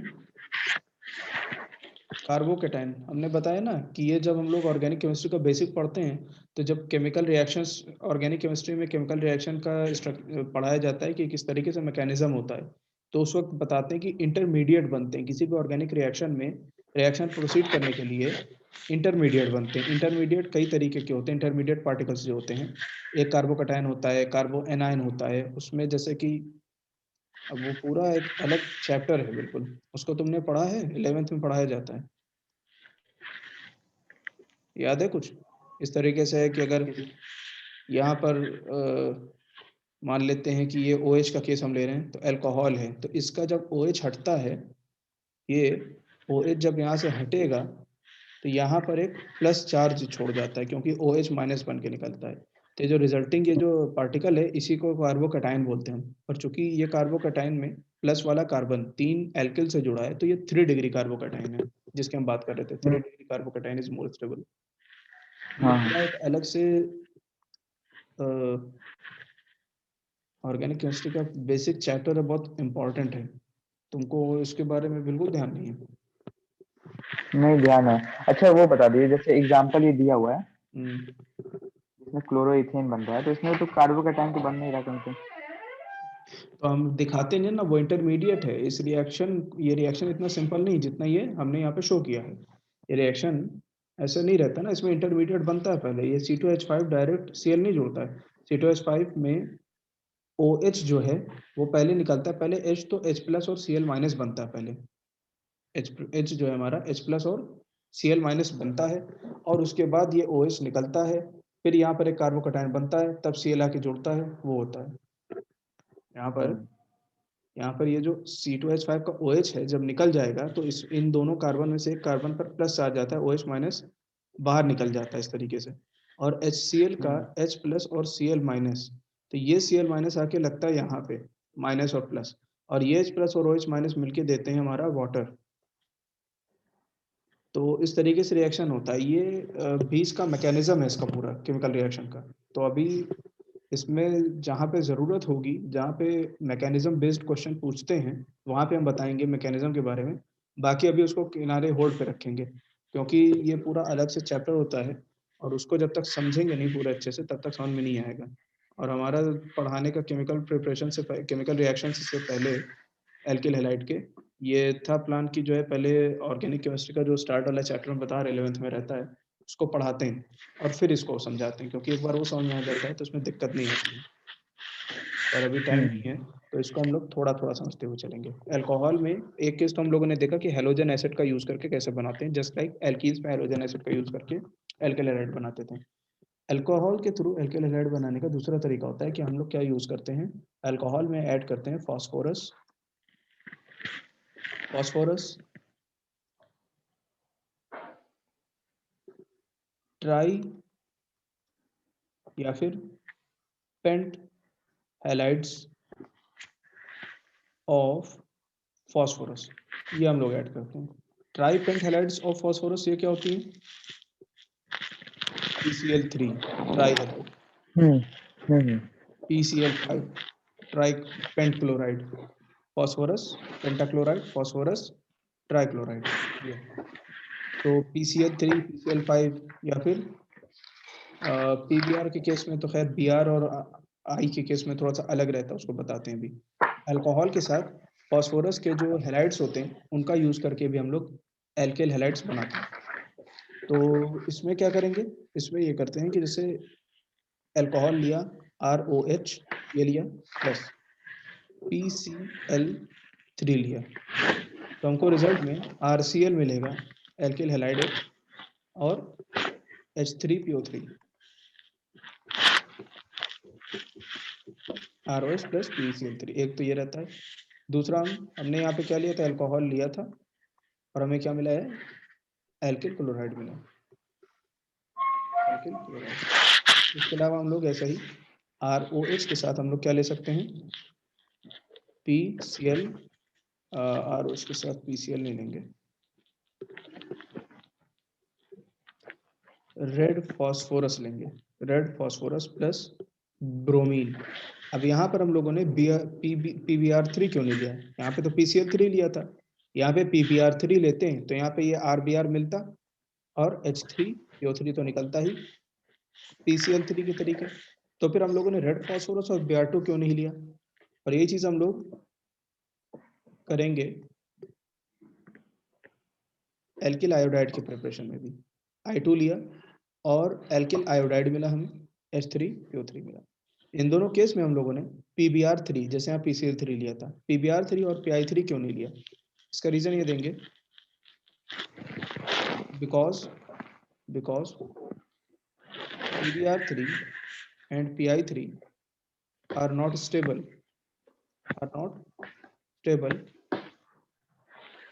like PCl3 के जैसे स्टेबल नहीं होते हैं, so they are not used। उनकी जगह पर रेड फास्फोरस और ब्रोमीन गैस अलग से लेते हैं।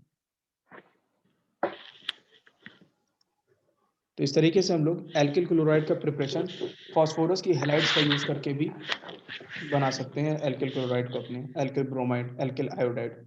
एल्किल क्लोराइड के केस में PCl3 लेते हैं, PCl5 भी ले सकते हैं, पर एल्किल ब्रोमाइड, एल्किल आयोडाइड, इन दोनों के केस में हम लोग फास्फोरस की डायरेक्ट जो हैलाइड्स होती हैं, ब्रोमाइड और आयोडाइड, उनको नहीं यूज करते हैं, बल्कि क्योंकि स्टेबल नहीं होती, इसके अलावा इसके बजाय हम लोग क्या करते हैं कि रेड फास्फोरस और Br2, रेड फास्फोरस और I2, इनके थ्रू हम लोग एल्किल ब्रोमाइड और एल्किल आयोडाइड ऑब्टेन करते हैं।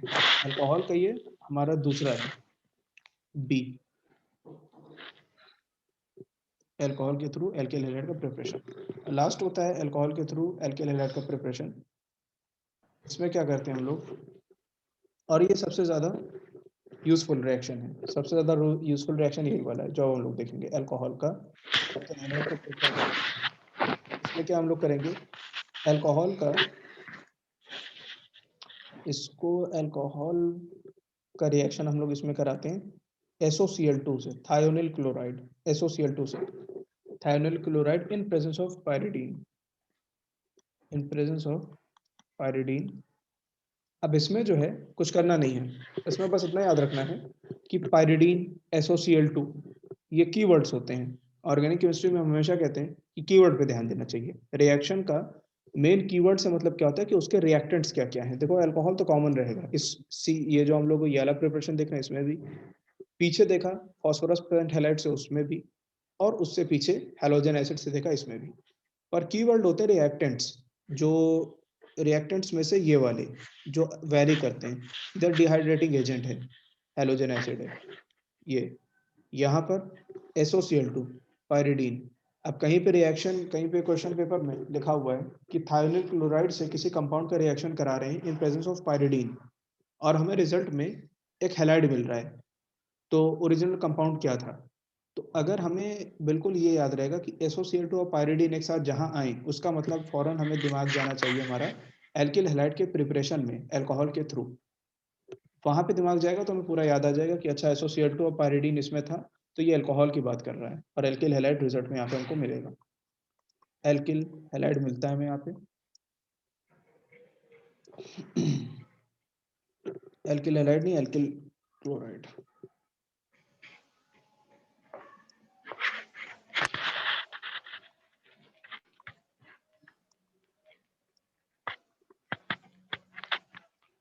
Alkyl chloride plus SO2 plus HCl।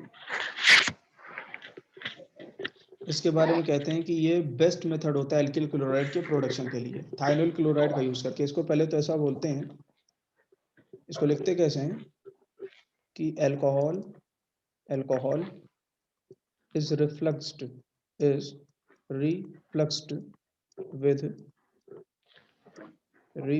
with thionyl chloride in presence of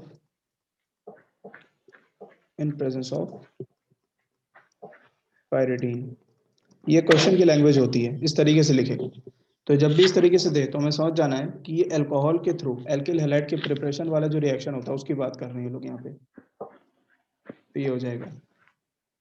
अब इसमें क्या है कि SOCl2 थायोनिल क्लोराइड हमने लिया, और इसको सबसे अच्छा रिएक्शन बोलते हैं for preparation of alkyl chloride. Best method for preparation of alkyl chloride. Reason, reason ये कि अगर यहाँ पे देखो तो प्रोडक्ट्स क्या क्या हैं, एल्किल क्लोराइड है, सल्फर डाइऑक्साइड है और HCl है। अब इसमें से जो दो प्रोडक्ट है हमारे, वो गैशियस फॉर्म में है, ऊपर का एरो से जो डिनोट किया जा रहा है। ये दोनों इवेपोरेट, ये दोनों वॉलेटाइल है, गैस है, अभी ये उड़ जाएंगे, हट जाएंगे। तो प्रोडक्ट में हमें सिर्फ बाद में एल्किल क्लोराइड मिलता है प्योर फॉर्म में। यहाँ हमको सेपरेट नहीं करना पड़ता है प्रोडक्ट्स को। जनरल रिएक्शंस में क्या होता है कि प्रोडक्ट मिलते हैं, सबको बाद में सेपरेट करना पड़ता है। यहाँ पर हमें डायरेक्ट एल्किल क्लोराइड मिलेगा और बाकी SO2 HCl गैस है, तो ये रिलीज हो जाएंगी, हट जाएंगी, सिर्फ एल्किल क्लोराइड हमें मिल जाएगा प्योर फॉर्म में। तो ये बेस्ट मेथड होता है प्रिपरेशन ऑफ एल्किल क्लोराइड का, इसी रीजन की वजह से। Because best method for preparation of alkyl chloride, because the products because the products are gaseous which escape leaving behind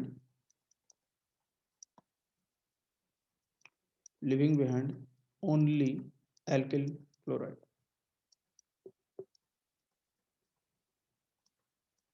Leaving behind only alkyl chloride. तो ये जो है अल्कोहल के थ्रू प्रिपरेशन के 3 तरीके हो गए। एक बार हम लोग SOCl2 का पायरिडीन के प्रेजेंस में यूज करते हैं एल्किल क्लोराइड ऑब्टेन करने के लिए, और ये बेस्ट मेथड होता है क्योंकि इसमें बाकी प्रोडक्ट्स गैशियस होते हैं और वो एस्केप कर जाते हैं। उसके अलावा एक तरीका होता है कि फास्फोरस के हैलाइड्स का यूज करें अल्कोहल के साथ, तब भी हमको alkyl chloride, alkyl bromide, alkyl iodide मिलता है।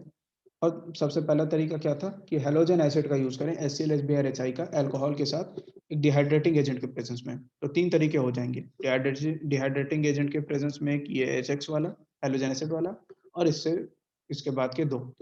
यहाँ पर हमने रिएक्टिविटी बताई कि 3 डिग्री अल्कोहल जो होगा वो सबसे ज्यादा रिएक्टिव होगा, और HX में HI वाला जो होगा एसिड वो सबसे ज्यादा रिएक्टिव होगा। उससे पहले एल्कीन का हम लोगों ने देख लिया है कि एल्कीन के थ्रू प्रिपरेशन में 2 तरीके होते हैं। एक बार वही हेलोजन एसिड का यूज करते हैं, सिमेट्रिकल एल्कीन हुआ तो नॉर्मल एडिशन होगा, पर अगर अनसिमेट्रिकल एल्कीन हुआ तो मार्कोनिकॉफ रूल के हिसाब से काम करता है। पर अनसिमेट्रिकल के केस में अगर HBr के साथ परऑक्साइड हो, अकेला HBr ना हो, HBr हो और परऑक्साइड हो, तो एंटी मार्कोनिकॉफ रूल लगता है। दूसरा तरीका एल्कीन का प्रिपरेशन, एल्कीन के थ्रू प्रिपरेशन का ये भी होता है कि हम लोग ब्रोमीन, क्लोरीन, आयोडीन गैस में CCl4 के प्रेजेंस में रिएक्शन करवाते हैं एल्कीन का, तो भी एल्किल ब्रोमाइड, एल्किल क्लोराइड और एल्किल आयोडाइड मिलता है। और इससे पहले एल्कीन का देखा था कि एल्केन में इसी तरीके से ब्रोमीन और क्लोरीन गैस का रिएक्शन करवाते हैं in presence of diffuse sunlight या फिर थोड़ी सी हीटिंग, तो हम लोगों को एल्किल ब्रोमाइड, एल्किल क्लोराइड मिलता है, जिसको हम लोग ब्रोमिनेशन या क्लोरिनेशन के नाम से जानते हैं। और आयोडीनेशन उस केस में रिवर्सिबल हो जाता है HI की वजह से, और फ्लोरिनेशन होता नहीं क्योंकि बहुत एक्सप्लोसिव होता है। अब ये केस तो हो गया हम लोगों का एल्केन, एल्कीन और अल्कोहल के थ्रू प्रिपरेशन का। सर अल्कोहल में कुछ चीजें नहीं सुनना है, जैसे थोड़ा पीछे ये थर्ड वाला था क्या, इससे पीछे थोड़ा।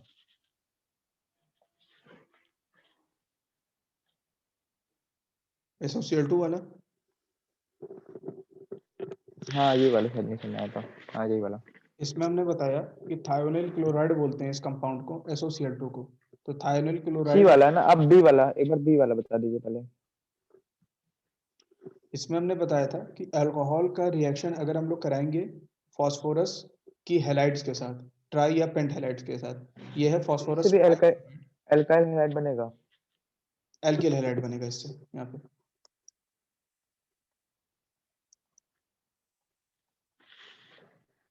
ये हो जाएगा, एल्किल हैलाइड हाँ बनेगा फास्फोरस के किससे रिएक्शन कराते हैं? अल्कोहल से।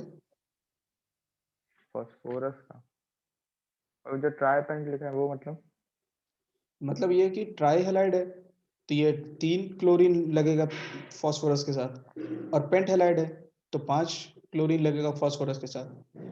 तो फास्फोरस ट्राई क्लोराइड है, फास्फोरस पेंटाक्लोराइड है। इनका रिएक्शन अल्कोहल के साथ कराते तो एल्किल क्लोराइड मिलता है और H3PO3 मिलता है। फिर हमने बताया था कि अगर हम लोग फास्फोरस का ये ट्राई ब्रोमाइड या फिर फास्फोरस का ट्राई आयोडाइड लेंगे तो स्टेबल नहीं होता है, तो इसलिए नहीं लेते हैं हम लोग, बल्कि रेड फास्फोरस और ब्रोमीन गैस के रिएक्शन करवाते हैं अल्कोहल के साथ, तब एल्किल ब्रोमाइड और एल्किल आयोडाइड मिलता है। ये बताया था हमने इसमें अल्कोहल के केस में फास्फोरस के साथ। इसमें क्या है प्रॉब्लम?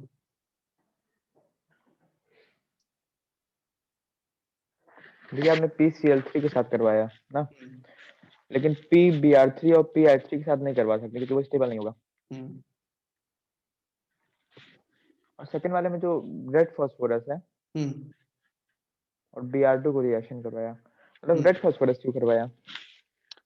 वही रीजन बताया ना कि PBr3 और PI3 स्टेबल नहीं होते हैं, तो डायरेक्ट यहाँ पे हम PBr3 का, ये PBr3 जो कंपाउंड है उसका यूज नहीं कर सकते हैं, वो स्टेबल नहीं होता है और वो हमको केमिकल रिएक्शन में पूरे PBr3 के फॉर्म में मिलेगा नहीं, उससे पहले ही डिसोसिएट हो जाएगा।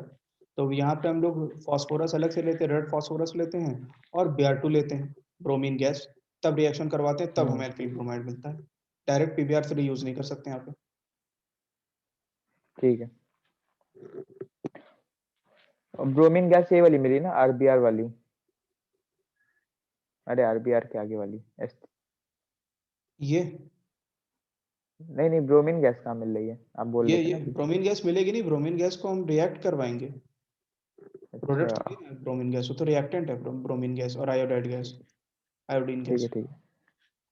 सी वाले पे आ जाइए एक बार। ये है। हाँ ये वाला बता दे। इसमें हमने ये बताया था कि अल्कोहल का थायोनिल क्लोराइड यानी SOCl2 के साथ रिएक्शन करवाते हैं पायरिडीन के प्रेजेंस में, तब हमें एल्किल क्लोराइड SO2 और HCl मिलता है। तो यहाँ पे ये बेस्ट मेथड हमने बताया कि इसमें ये ध्यान रखना है कि बेस्ट मेथड होता है प्रिपरेशन का। क्यों? क्योंकि इसमें जो बाकी प्रोडक्ट्स होते हैं एल्किल क्लोराइड के अलावा, गैशियस होते हैं, अपने आप स्केप आउट कर जाते हैं, सेपरेट करने की जरूरत नहीं पड़ती है, पहले से ही हमको सेपरेटेड फॉर्म में हमारा जो मेन प्रोडक्ट है वो मिल जाता है। और इसमें क्या होगा कि एल्किल क्लोराइड अल्कोहल का थायनिल क्लोराइड से रिएक्शन करेंगे पायरिडीन की प्रेजेंस में, इसको इस तरीके से बोलते हैं कि alcohol is refluxed with thionyl chloride in presence of pyridine. Question की लैंग्वेज में अगर इस तरीके से लिखा हुआ है तो हमें समझ जाना है कि ये प्रिपरेशन ऑफ एल्किल क्लोराइड की बात चल रही है, अगर इस तरीके से लिख के दिया तो। ठीक है। ये 3 रिएक्शन हम लोगों ने देखे। अल्कोहल के साथ पहले देखा प्रिपरेशन, अल्कोहल के साथ देखा, उससे पहले हम लोगों ने देखा था एल्कीन के साथ प्रिपरेशन, और उससे पहले हम लोगों ने देखा था एल्केन के साथ प्रिपरेशन। एल्केन के साथ एक और प्रिपरेशन देखा था, एल्कीन के साथ 2 तरीके से प्रिपरेशन देखा था, इसी में मार्कोनिकॉफ और मार्कोनिक्स, एंटी मार्कोनिकॉफ से एंटी मार्कोनिकॉफ। अल्कोहल के 3 देखे। एक हैलोजन एसिड वाला देखा जो कि एल्कीन में भी था, यही मार्कोनिकॉफ वाले केस में HX था। हैलोजन एसिड अल्कोहल के केस में भी आया, और अल्कोहल के केस में फास्फोरस की ट्राइक्लोराइड या पेंट क्लोराइड भी आई। और अल्कोहल के साथ ही हम लोगों ने SOCl2 वाला रिएक्शन देखा, जिसे कि हम लोग बेस्ट मेथड, ये इतना देखा हम लोगों ने। पर एक चीज अगर ध्यान में आई हो तो यहाँ पे अभी तक हम लोगों ने एल्किल फ्लोराइड को बनाने का कोई भी मेथड नहीं देखा अभी तक, RF कहीं पे नहीं आई है। जब हम HX ले रहे थे तो वहां पे ध्यान दो, हमने साफ तौर पे लिखा था HCl, HBr, HI, HF नहीं लिखा था, HF नहीं था ये। तो RF कैसे बनेगा? एल्केन के केस में भी हमने बताया था कि फ्लोरिनेशन जो है बहुत एक्सप्लोसिव होता नहीं करते हैं, एल्कीन के केस में भी सेम केस था, HX लिया था तो HX में हमने बाउंडेशन लगा दी थी कि फ्लोरीन वाला HF नहीं होगा, HCl, HBr, HI होगा। और अल्कोहल के केस में भी HX का यही किया था। फिर यहाँ पे PCl3 Br का केस लिया पर F का केस नहीं लिया। SOCl2 के केस में तो सिर्फ एल्किल क्लोराइड ही बनेगा, ब्रोमाइड आयोडाइड तो यहाँ बनेगा ही नहीं, तो फ्लोराइड की तो बात अलग। एल्किल फ्लोराइड तो अभी तक हम लोगों ने बनाया नहीं है एक बार भी। एल्किल फ्लोराइड कैसे बनाएंगे? तो 3 जो है नाम वाले रिएक्शन होते हैं, नाम वाले से मतलब कि इनका पर्टिकुलर किसी साइंटिस्ट के नेम पे इनकी नेमिंग करी जाती है। 3 रिएक्शन है, और वो 3 रिएक्शन, 3 नेम्ड रिएक्शन, एक पर्टिकुलर हैलाइड के लिए, एक आयोडीन वाले के लिए है, एक ब्रोमीन वाले के लिए और एक फ्लोरीन वाले के लिए है। यहाँ पे हम लोग इसको ऐसे समझेंगे, हम लोग कहेंगे BSF। अब BSF पता है क्या है? Border security force. Exactly, border security force. तो B से बोरोडीन हुंस का रिएक्शन होता है, बोरोडीन हुंस का रिएक्शन बोलते हैं इसको।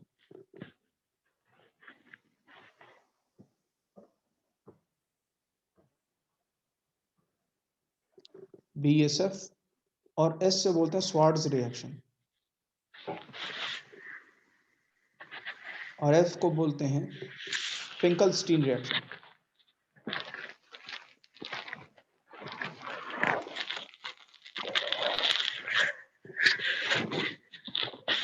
फिंकलस्टीन रिएक्शन, एस को बोलते हैं स्वार्ट्ज रिएक्शन, बी को बोलते हैं बोरोडीन हंसडिकर रिएक्शन। अब दुनिया भर की सेल चलती है, जैसे Diwali special, Eid special, Holi special, तो उसी तरीके से ट्रेन चलती है, माघ मेला स्पेशल, तो उसी तरीके से बोरोडीन हंसडिकर रिएक्शन जो है, बी से बोरोडीन तो बी से ब्रोमीन स्पेशल है, ये ब्रोमीन स्पेशल है, मतलब एल्किल ब्रोमाइड ही ये प्रोड्यूस कराएगा सिर्फ। और एस जो होता है ये फ्लोरीन स्पेशल होता है, स्वार्ट्ज रिएक्शन। और फिंकलस्टीन ये आयोडीन स्पेशल होता है।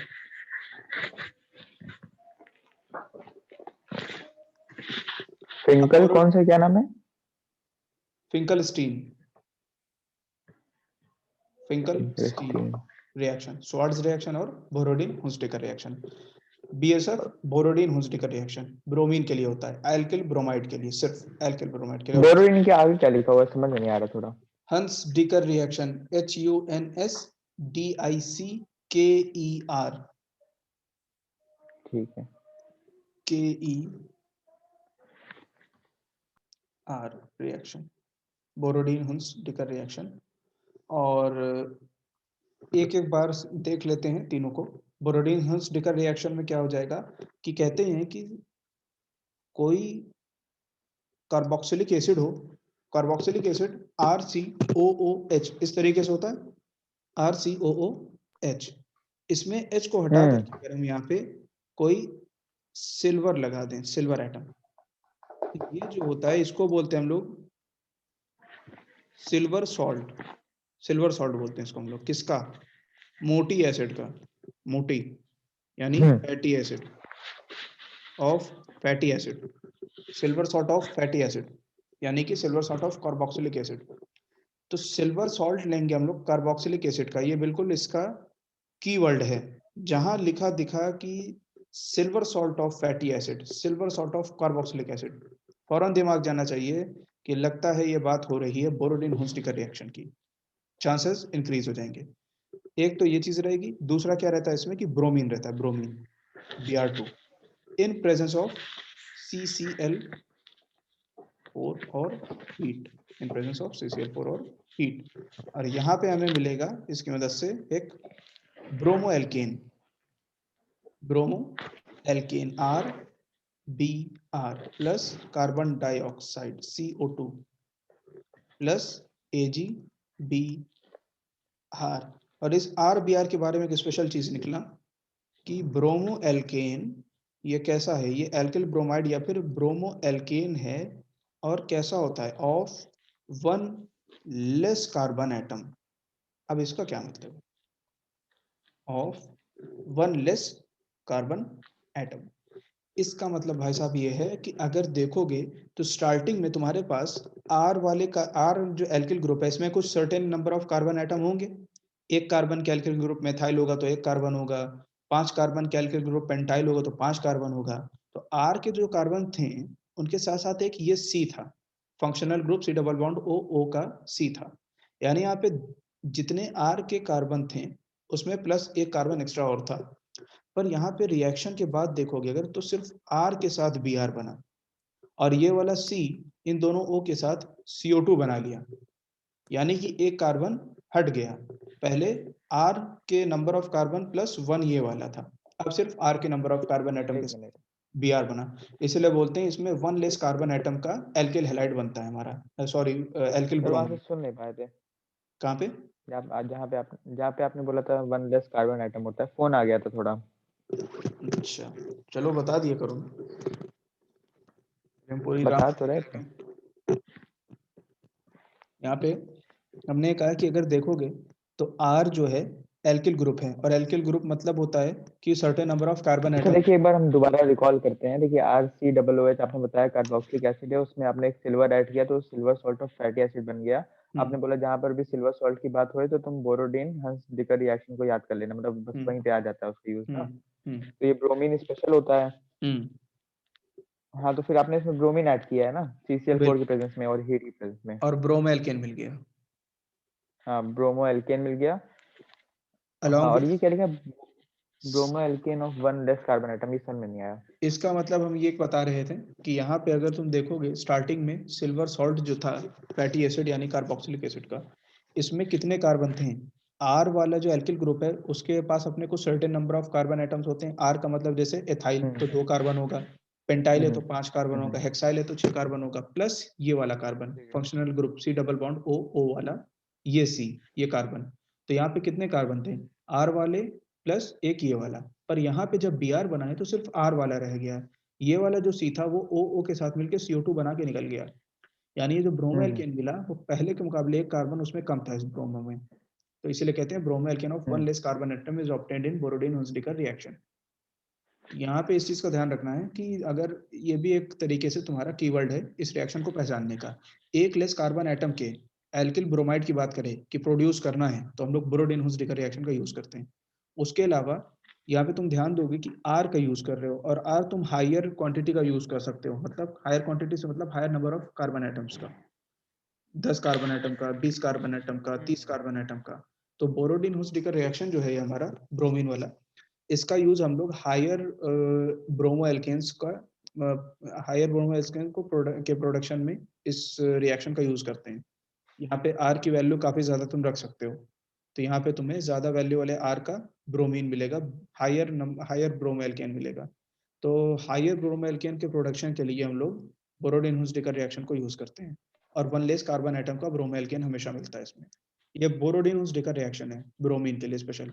इसके थ्रू हम लोग क्लोरो एल्केन, फ्लोरो एल्केन, आयोडो एल्केन ये सब बिल्कुल नहीं बना सकते, सिर्फ ब्रोमो एल्केन, ब्रोमीन स्पेशल। अब स्वार्ट्ज रिएक्शन फ्लोरीन स्पेशल, इसमें सिर्फ फ्लोरीन बना सकते हैं, फ्लोरो जो कि अभी तक किसी ने नहीं एल्केन, जो बनाया। कि अभी तक कहीं नहीं बना है। तो अब इसको बनाएंगे तो ये आ गया फ्लोरीन स्पेशल।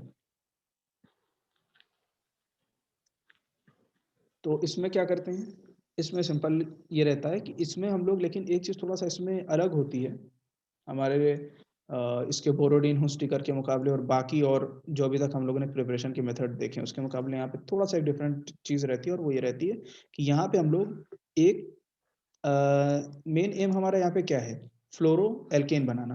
तो यहाँ पे हम लोग का स्पेशल काम ये होगा कि हम लोग एक एल्केन बना, एक एल्किल हैलाइड बनाना चाह रहे हैं फ्लोरो वाली। तो यहाँ पे फ्लोरो वाले एल्किल हैलाइड किसी दूसरी एल्किल हैलाइड की मदद से ही बनाते हैं, एक एल्किल हैलाइड की मदद से दूसरी एल्किल हैलाइड बनाएंगे।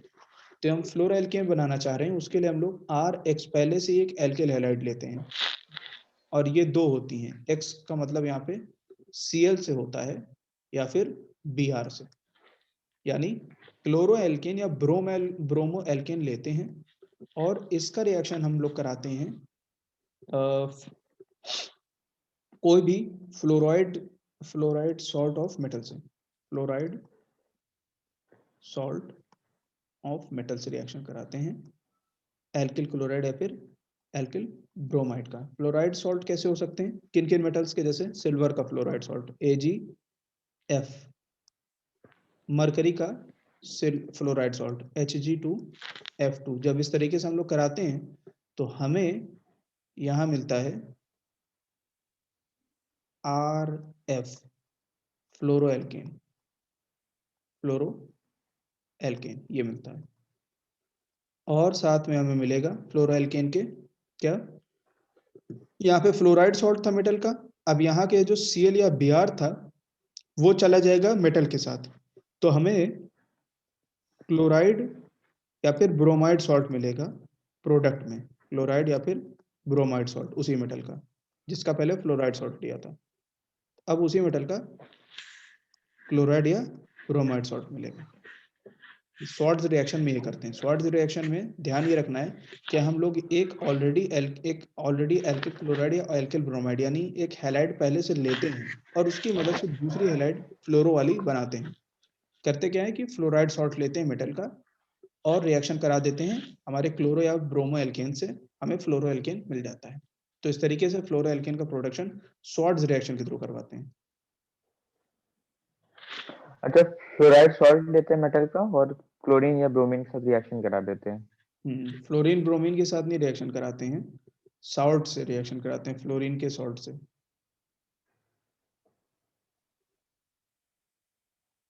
अच्छा नहीं, तुमने उल्टा पूछा था शायद कि फ्लोराइड सॉल्ट लेते हैं ना। हमने यही हम्म, बोला था। हाँ फ्लोराइड सॉल्ट लेते हैं और उधर हम लोग क्लोरो या ब्रोमो एल्केन से रिएक्शन करा देते हैं। अब फिंकलस्टीन रिएक्शन, फिंकलस्टीन रिएक्शन है हमारा आयोडीन स्पेशल। तो यहाँ हम लोग सिर्फ आयोडो एल्केन का प्रोडक्शन करेंगे। आयोडो एल्केन का प्रोडक्शन हम लोग करेंगे, कैसे करेंगे, ऐसे करेंगे। यहाँ पे भी हम लोग आर एक्स लेंगे, आर एक्स क्लोरो या ब्रोमो एल्केन। यहाँ पे भी हम लोग क्लोरो या ब्रोमो के थ्रू प्रोडक्शन कराते हैं। और क्या करते हैं यहाँ पे हम लोग यहाँ पे लेते हैं सोडियम आयोडाइड। ये कीवर्ड है इस रिएक्शन का, sodium iodide with acetone, with acetone. अगर ये हो रहा है कि क्लोरो या ब्रोमो एल्केन में सोडियम आयोडाइड के साथ एसीटोन के प्रेजेंस में रिएक्शन हो रहा है, तो हमें फौरन दिमाग देना चाहिए कि फिंकलस्टीन रिएक्शन की बात हो रही है और आयोडीन स्पेशल रिएक्शन है। सिर्फ और सिर्फ आर आई का प्रोडक्शन होगा एल्किल क्रो आयोडो एल्केन का, एल्किल आयोडाइड का, और प्लस एक प्रोडक्ट और बनेगा NaX, सोडियम क्लोराइड या फिर सोडियम ब्रोमाइड, डिपेंडिंग ऑन कि तुमने स्टार्टिंग में क्लोरो या ब्रोमो एल्केन लिया है। तो ये तुम्हें यहाँ पे इस तरीके से आयोडो एल्केन मिलता है फिंकलस्टीन रिएक्शन के थ्रू। तो फिंकलस्टीन रिएक्शन आयोडीन को प्रोड्यूस करने के लिए स्पेशल रिएक्शन है। तो इस तरीके से 3 नेम्ड रिएक्शन होते हैं, बोरोडिन हुंसडीकर, श्वार्ट्ज रिएक्शन, फिंकलस्टीन रिएक्शन। तीनों एक एक तरीके की एल्केन के लिए यूज किए जाते हैं, ब्रोमो एल्केन के लिए, फ्लोरो एल्केन के लिए और आयोडो एल्केन।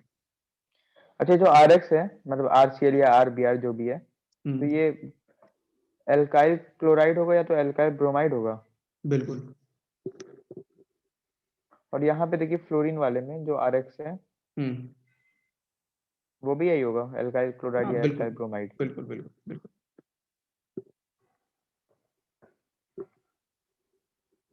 ठीक है। ठीक है, ठीक है। हम्म।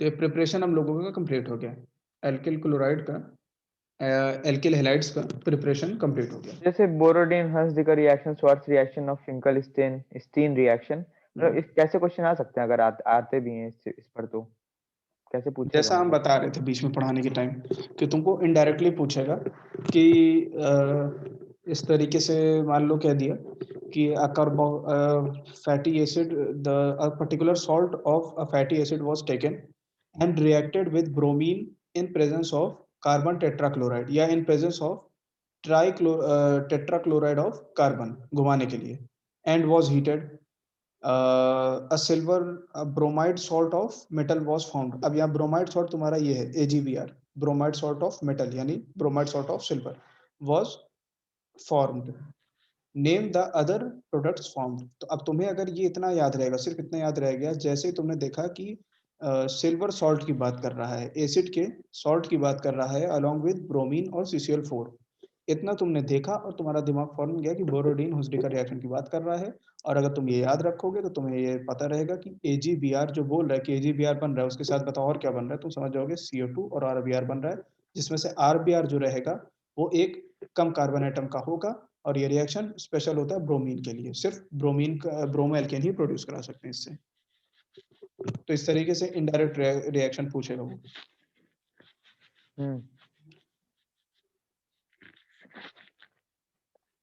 नाम दे करके नहीं पूछता, नाम दे करके कभी नहीं पूछता कि हाँ भाई फिंकलस्टीन रिएक्शन में बताओ क्या क्या होता है, बहुत रेयर है कि पूछे ऐसा, इनडायरेक्टली पूछता है। तो तुम्हें याद रखना पड़ेगा कीवर्ड इसके, यानी इसके जो रिएक्टेंट्स होते हैं कि क्या क्या रिएक्ट कर रहा है, स्पेशल चीजें। जैसे यहाँ पे सोडियम आयोडाइड और एसीटोन को याद रखना है। ठीक है। तो हमें पूरा रिएक्शन लिखना पड़ेगा उसके बाद ना? नहीं, डिपेंड करता है ना क्या पूछ रहा है तुमसे। अगर कहेगा कि give the reaction of the above mentioned chemical combinations, तो तुम रिएक्शन लिखोगे। हम्म। और अगर सिर्फ पूछेगा प्रोडक्ट क्या फॉर्म हो रहा है, तो प्रोडक्ट का नाम लिखोगे, ब्रोमो एल्केन बन रहा है, फ्लोरो एल्केन बन रहा है। डिपेंड करता है क्वेश्चन क्या है। क्लियर है। ठीक है। अच्छा, बट पीछे चलते हैं। हम्म। हम्म। कहाँ पे? थोड़ा और बेस्ट मेथड वाला जो आपने लिखा था, ये वाला, हाँ। ये है बेस्ट मेथड वाला।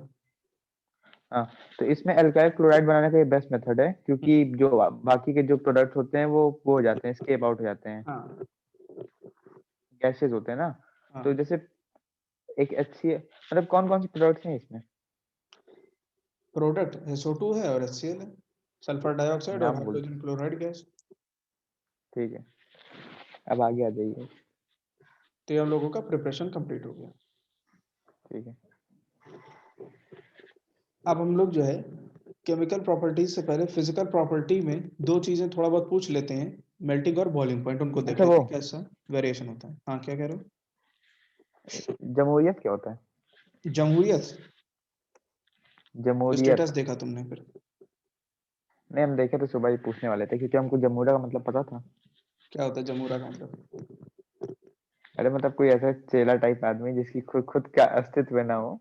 अरे नहीं, बिग बॉस में सलमान सलमान खान यूज करता है वर्ड, एक दिन यूज किया था एक के लिए। हाँ नहीं, जमूरा, हाँ। जमूरा जो है वो खाली वही वर्ड, मतलब वो वर्ड ऐसा है जिसको अलग अलग सेंस में यूज किया जा सकता है, कई अलग अलग सेंस में। तो जमूरा का एक मतलब वो होता है जो तुम बता रहे हो, लेकिन जमूरा का जो जनरल डेफिनेशन है वो है डांसर की, जो हम्म। जैसे कि अ, तुम्हारा इसमें यूज होता है, जो वो वाले डांस होते हैं कभी मेले वगैरह में, जो बांस पैर में बांध करके लंबा आदमी चलता है, हम्म। तो लंबा होकर के वो सब है, या फिर जो कठपुतली का डांस दिखाते हैं जो लोग, तो उसमें हम्म। पपेट वाला शो में, तो उसमें जो एनर्जेटिक होता है बहुत, जो डांस करता है बहुत उछलता कूदता है, उसको बेजमूरा हम्म। बोलते हैं। तो वो डांस करने वाले को, हम्म। एनर्जेटिक डांस करने वाले को, तो वो होता है स्पिरिटेड मतलब। और जमहूरियत होती है डेमोक्रेसी, जमहूरियत जो है डेमोक्रेसी को बोलते हैं। वो लिखा था हमने। अब इसको इंटरप्रेट करना। तो जमहूरियत सून टू बी ए जमूरा, मतलब हम्म। क्या? अब इसको इंटरप्रेट करना हर मेरा आदमी के काम है। अपने माइंडसेट के ऊपर होता है। वर्ड हमारे हैं, इंटरप्रिटेशन रीडर का होगा। आप बताइए, राइटर कभी आपके अपना कहने का मतलब क्या है? इंटरप्रिटेशन नहीं बताता, ये बात समझो। लिखने वाला कभी नहीं बताएगा तुमको। ये तुम्हें समझना है, और ये तुम्हारा माइंडसेट जो है उसके हिसाब से तुम इंटरप्रेट करोगे। सब अपना अपना इंटरप्रेट करते हैं, यही तो कहानी है सारी। ये रिपब्लिक डे से रिलेटेड है। हाँ, वो हम समझ रहे थे, ऐसे ही कुछ होगा। हाँ, तो मेल्टिंग और बॉइलिंग पॉइंट प्रिपरेशन देख लिया है। मेल्टिंग बॉइलिंग पॉइंट देख लेते हैं कि ये जो एल्केन्स होते हैं हमारे, क्लोरो एल्केन, हेलो एल्केन्स, इनका मेल्टिंग और बॉइलिंग पॉइंट किस हिसाब से वैरी करता है, किन किन चीज़ों पे डिपेंड करता है। तो इसमें दो चीज़ें देखेंगे। पहली तो ये है कि अगर हम लोग क्या करें कि एल्किल ग्रुप सेम कर दें, for same alkyl group, for same alkyl group, for same alkyl group R, इस केस में क्या हो जाएगा कि आयोडो एल्केन का जो बॉइलिंग और मेल्टिंग पॉइंट होगा वो ग्रेटर होगा ब्रोमो एल्केन से, और इसका ग्रेटर होगा क्लोरो एल्केन से, और इसका ग्रेटर होगा फ्लोरो एल्केन से। ये होता है, यानी यहाँ पे हम लोगों ने ये आर वाला पार्ट सेम रखा है, बस हेलोजन एटम्स को चेंज किया है। तो इस केस में क्या हो जाएगा कि आयोडो एल्केन का टेम्परेचर और मेल्टिंग और बॉइलिंग पॉइंट जो होगा वो ग्रेटर होगा as compare to bromo alkane and chloro and fluoro alkane. मतलब जैसे प्रिपरेशन अब देख लिया पूरा, तो अब ये क्या बता रहे हैं आप? समझ नहीं पाए हम। अरे फिजिकल प्रॉपर्टी बता रहे हैं भाई साहब, प्रिपरेशन के बाद हमने कहा था तो मेल्टिंग। केमिकल प्रॉपर्टीज थी। हम्म। किसकी केमिकल प्रॉपर्टीज थी? केमिकल प्रॉपर्टी कहाँ थी, प्रिपरेशन पढ़ रहे थे। हाँ, प्रिपरेशन था वो तो। अब नहीं, उसमें फिजिकल, बीच में आया था ना, केमिकल प्रॉपर्टीज ऑफ अल्कोहल की केमिकल वो प्रॉपर्टीज हमने पढ़ ये लिए थे। बताया था यहाँ पे, स्टार्टिंग में बताया था, यहाँ पे है नहीं। स्टार्टिंग में हमने ये बताया समझ था गए। कि हम लोग तो अल्कोहल के प्रिपरेशन से एक तरह से हम लोग केमिकल प्रॉपर्टीज भी देख लेंगे उसकी। हाँ हम लोग एल्किल का, हैलाइड का प्रिपरेशन पढ़ रहे हैं, और उसमें अल्कोहल की प्रॉपर्टीज भी कुछ कवर हो जाएंगी हमारी। हम्म। वो कह रहे थे, और वो हमेशा होता है, किसी भी चीज का प्रिपरेशन पढ़ो तो दूसरे की प्रॉपर्टी पढ़ना होता है, वो एक तरीके से। तो मेल्टिंग, एलटीबीपी क्या है? Melting point, boiling point. बिल्कुल, मेल्टिंग पॉइंट, बॉइलिंग पॉइंट। तो अगर हम लोग एल्किल ग्रुप सेम रखें तो सेम एल्किल ग्रुप में अलग अलग क्लोरो, ब्रोमो, आयोडो, फ्लोरो, इन सब में आयोडो वाले जो एल्केन होगा उसका मेल्टिंग और बॉइलिंग पॉइंट सबसे ज्यादा होगा, ब्रोमो एल्केन का उससे कम, क्लोरो एल्केन का उससे कम और फ्लोरो एल्केन का सबसे कम। दूसरी चीज हो जाएगी फॉर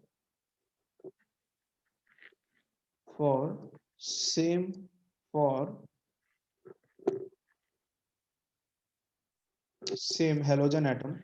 अब हम क्या करेंगे, इस बार हेलोजन एटम को सेम रखेंगे और एल्किल ग्रुप अलग अलग करेंगे फॉर सेम हेलोजन एटम, यानी एक क्लोरो एल्केन की बात करेंगे। तो इसमें ये कहते हैं कि जैसे अगर छोटा एल्किल ग्रुप का हमारा क्लोरो एल्केन हो, क्लोरो एल्केन अगर लेके चलें या कोई भी एक्स लेके चलें, जैसे छोटा एल्किल ग्रुप से मतलब कि एक कार्बन का एल्किल ग्रुप जैसे CX हो। जितनी भी और बातें आप पढ़ा रहे हैं हम तो रिवाइज करके रख लेंगे ना एकदम अच्छे से, जो आएगा इसमें से कर देंगे। हाँ, दूसरा हो सकता है CCX, तीसरा हो सकता है CCCX। अब इसमें अच्छा, चैप्टर हेलो एल्केन सी चल रहा है। बिल्कुल, क्यों, क्या हुआ? नहीं, वैसे पूछ रहे थे। हेलो एल्केन से तो चलेगा ना अभी तो। एक कितने दिन सेकंड, और लगते हैं इसको खत्म होने में? इसको हम्म, 2-3 क्लास, 2-3 क्लास का है।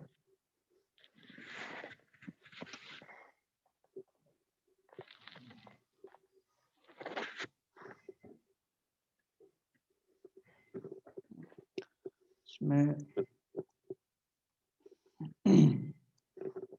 मेल्टिंग बॉइलिंग पॉइंट का ही रहेगा इसमें। सेम हेलोजन एटम है, एक्स है, कोई पर्टिकुलर कोई एल्केन है, क्लोरो या ब्रोमो या आयोडो वाली, फ्लोरो वाली। तो जैसे मान लेते हैं कि पर्टिकुलर क्लोरो एल्केन है, तो जितना 3 कार्बन थे तो इसका ज्यादा मेल्टिंग बॉइलिंग पॉइंट होगा कम कार्बन वाले क्लोरो एल्केन के कंपैरिजन में। तो जितने इसका साइज छोटा होता जाएगा उतना ही इसका मेल्टिंग और बॉइलिंग पॉइंट कम होता जाएगा, अगर हम लोग हेलोजन एटम को फिक्स रख दें। और अगर हम लोग हेलोजन एटम वेरी करें, एल्किल ग्रुप यानी कि ये वाला साइज सेम कर दें, तो फिर क्या होगा कि आयोडो वाला जो होगा वो सबसे हाईएस्ट मेल्टिंग और बॉइलिंग पॉइंट का होगा। तो मेल्टिंग बॉइलिंग पॉइंट में थोड़ा सा पूछते हैं, अगर कभी पैटर्न के हिसाब से, तो इतना चीज याद रहेगी तो हो जाएगा। ये पूछ लेते हैं कि हाँ ये 3 दिए हुए हैं, RI, RBr, RCl, तो इसमें से हाईएस्ट किसका है मेल्टिंग या बॉइलिंग पॉइंट, तो वो यहाँ से बता देना रहेगा। फिजिकल प्रॉपर्टी में यही ज्यादा इंपॉर्टेंट है, मेल्टिंग बॉइलिंग पॉइंट ही पूछते हैं, बाकी प्रॉपर्टीज और भी होती हैं लेकिन अभी उनको टच नहीं कर रहे हैं, अभी बस इतना ही देखेंगे मेल्टिंग बॉइलिंग पॉइंट का। और इस सेकंड वाला क्या बताया, नहीं समझ में आया? सेकंड और वाला सेम हमने बताया, हेलोजन सेकंड एटम। वाला हमने बताया कि अब जैसे यहाँ पे IBrClF हेलोजन एटम्स को चेंज कर रहे थे, एल्किल ग्रुप सेम रखे हुए थे।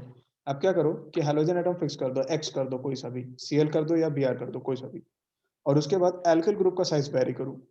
ये 3 कार्बन का एल्किल ग्रुप है, 2 कार्बन का एल्किल ग्रुप है, सिंगल कार्बन का एल्किल ग्रुप है। तो जितना बड़ा एल्किल ग्रुप होगा सेम हेलोजन एटम के लिए, उसका मेल्टिंग या बॉइलिंग पॉइंट उस कंपाउंड का उतना ज्यादा होगा। तो ये ग्रेटेस्ट है दैट, फिर ये उससे कम और फिर ये सबसे कम। समझे? मैं थोड़ा समझ नहीं आया। मतलब ये कि अगर हमने कहा कि CH3Cl और हमने कहा C2H5Cl और C3H7। C3H7Cl, तो C3H7 में चूंकि ये इस कंपाउंड का मॉलिक्यूल में ग्रेटर एल्किल ग्रुप लगा है, तो इसका मेल्टिंग बॉइलिंग पॉइंट ग्रेटर हो जाएगा C2H5 प्रोपाइल से, क्लोराइड। और हाँ एथाइल क्लोराइड से, और इसका बड़ा हो जाएगा मिथाइल क्लोराइड से, क्लोरोमीथेन से। क्या बड़ा हो जाएगा? मेल्टिंग बॉइलिंग पॉइंट, भाई साहब मेल्टिंग बॉइलिंग पॉइंट की बात चल रही है, ठीक ये है। मेल्टिंग बॉइलिंग पॉइंट का ऑर्डर है, वही इसका पूछ रहा। ग्रेटर अच्छा, देन जैसे दिस। क्लोराइड को हटा के अगर कुछ और लगा दे तो? तो उसके भी लिए वही रहेगा, वही तो हमने कहा एक्स से, इसीलिए तो शो किया जनरल। अच्छा अच्छा अच्छा। जनरल एक्स से इसीलिए शो किया ना कि अब हेलोजन एटम सेम है फॉर सेम हेलोजन एटम, अच्छा अच्छा, समझ गया अब। तो यहाँ भी वही पैटर्न रहेगा। और ऊपर वाले में एल्काइल ग्रुप सेम था। एल्काइल ग्रुप सेम था। मेल्टिंग बॉइलिंग पॉइंट में इतना देखना है फिजिकल प्रॉपर्टीज के अंदर में। बाकी और भी होती हैं, लेकिन अभी हम लोग उसको टच नहीं करेंगे, जिस पे ज्यादा प्रोबेबिलिटी उतनी करेंगे अभी तो। अब हम लोग देखते हैं केमिकल प्रॉपर्टीज के बारे में।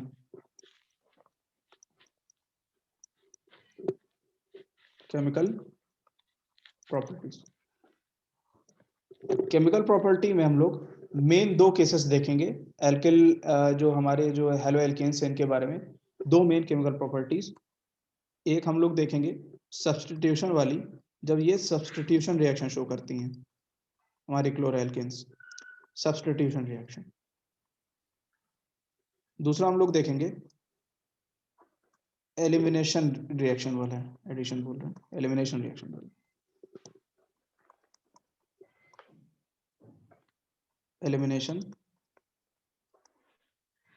Reaction, substitution reaction.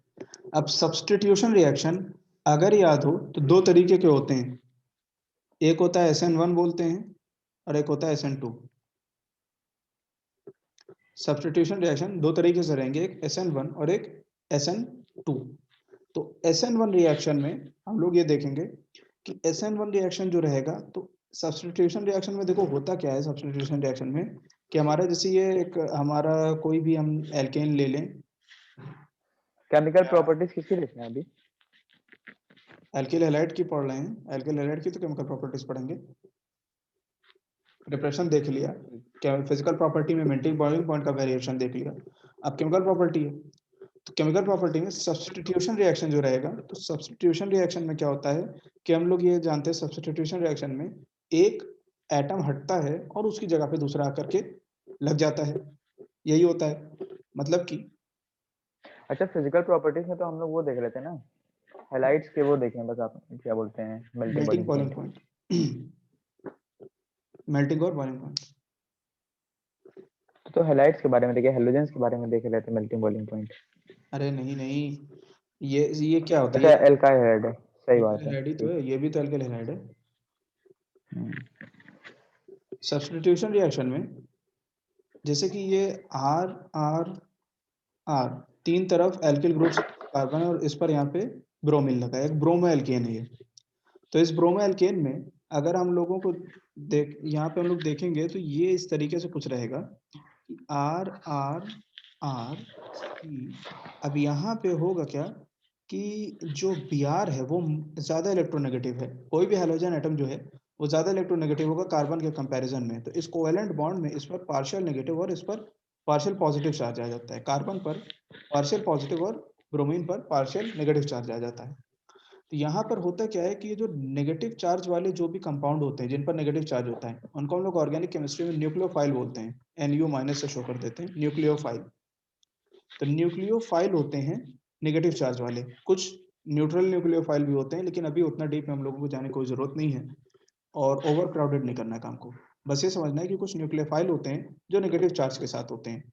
अगर यहाँ पे Br माइनस की बजाय कोई स्ट्रॉन्गर न्यूक्लियोफाइल आ जाए, OH माइनस, ये पार्शियल नेगेटिव चार्ज है, ये फुल नेगेटिव चार्ज के साथ है, single negative charge, full single negative charge के साथ। तो वो क्या करता है कि ये जो स्ट्रॉन्गर न्यूक्लियोफाइल होता है ये इस वीकर न्यूक्लियोफाइल को रिप्लेस करके खुद आ जाता है यहाँ पे, और ये होता है सब्स्टिट्यूशन रिएक्शन।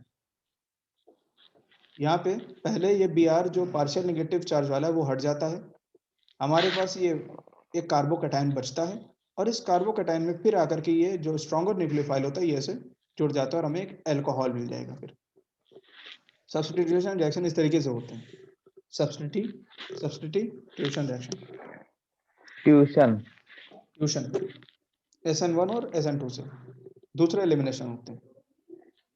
तो SN1 रिएक्शन के थ्रू कुछ पर्टिकुलर रिएक्शन होते हैं जो अक्सर एग्जाम में रिपीट होते रहते हैं, और SN2 के थ्रू एक रिएक्शन होता है जो अक्सर रिपीट होता है, फिर एलिमिनेशन में भी ऐसे ही रहता है। SN1 में जो रिएक्शन होता है इसकी हम लोग देख लेंगे दो चीजें, रिएक्टिविटी किस ऑर्डर में रहती हैं और SN1 रिएक्शन में कौन से हमारे रिएक्शन आते हैं। तो SN1 में रिएक्टिविटी हम लोगों की इस तरीके से रहेगी कि अगर SN1 वाला सब्स्टिट्यूशन रिएक्शन हो रहा है, substitution reaction by SN1 mechanism बोलते हैं, SN1 मैकेनिज्म। अगर इस मैकेनिज्म के थ्रू सब्स्टिट्यूशन हो रहा है तो यहाँ पे हम लोगों का जो रिएक्टिविटी रहेगी वो इस तरीके से रहेगी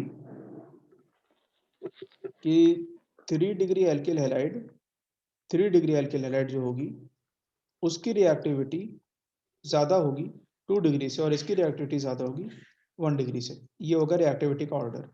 SN1 अगर SN1 वाला अगर सब्स्टिट्यूशन हो रहा है तो रिएक्टिविटी 3 डिग्री की ज़्यादा होती है 2 डिग्री से, 2 डिग्री की ज़्यादा होती है 1 डिग्री एल्किल हैलाइड से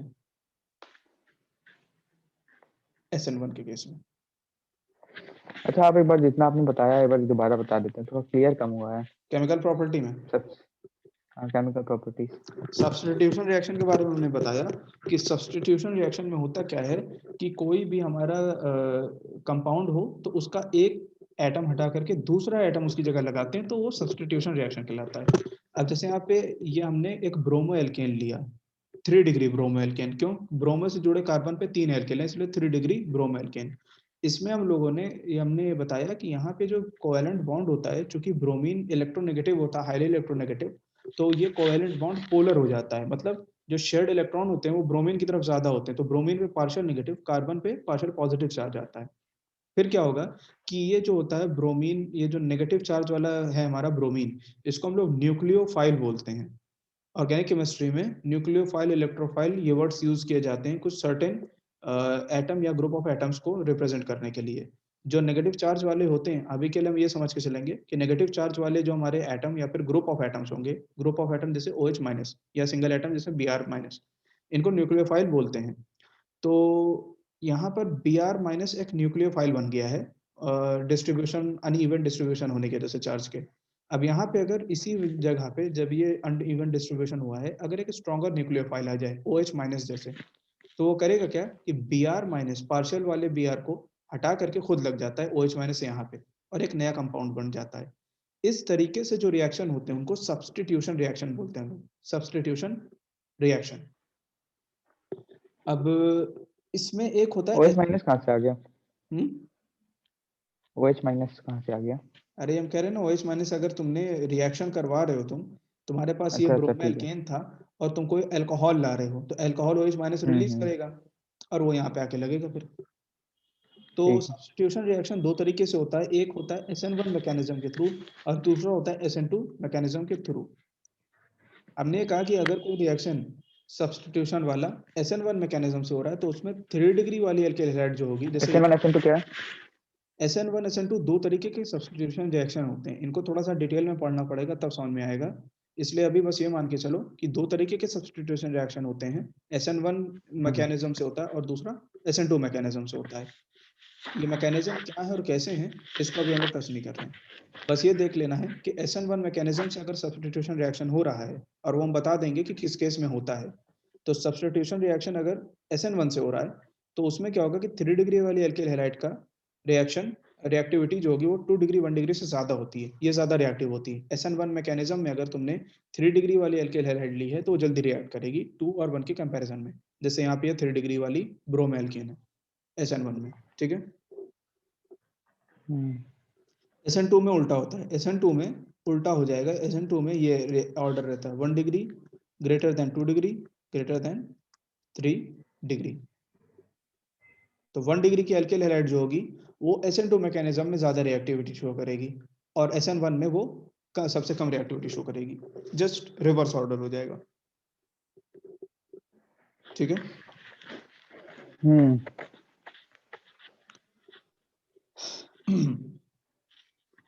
यहाँ पे SN1 SN2 का हो गया। अच्छा, SN1 मैकेनिज्म से करेंगे तो मतलब रिएक्टिविटी की बात होती है ना 1 to 3 डिग्री से। रिएक्टिविटी की बात रहेगी। तो अब यहाँ पे SN1 मैकेनिज्म में चूंकि 3 डिग्री वाली जो है हमारी, वो SN1 मैकेनिज्म शो कर रही है। SN1 मैकेनिज्म में सबसे ज्यादा रिएक्टिव है, 2 डिग्री वाली उससे कम और 1 डिग्री वाली इससे कम। तो 1 डिग्री वाली इतनी कम हो जाती है कि हम लोग जनरली यही बोलते हैं कि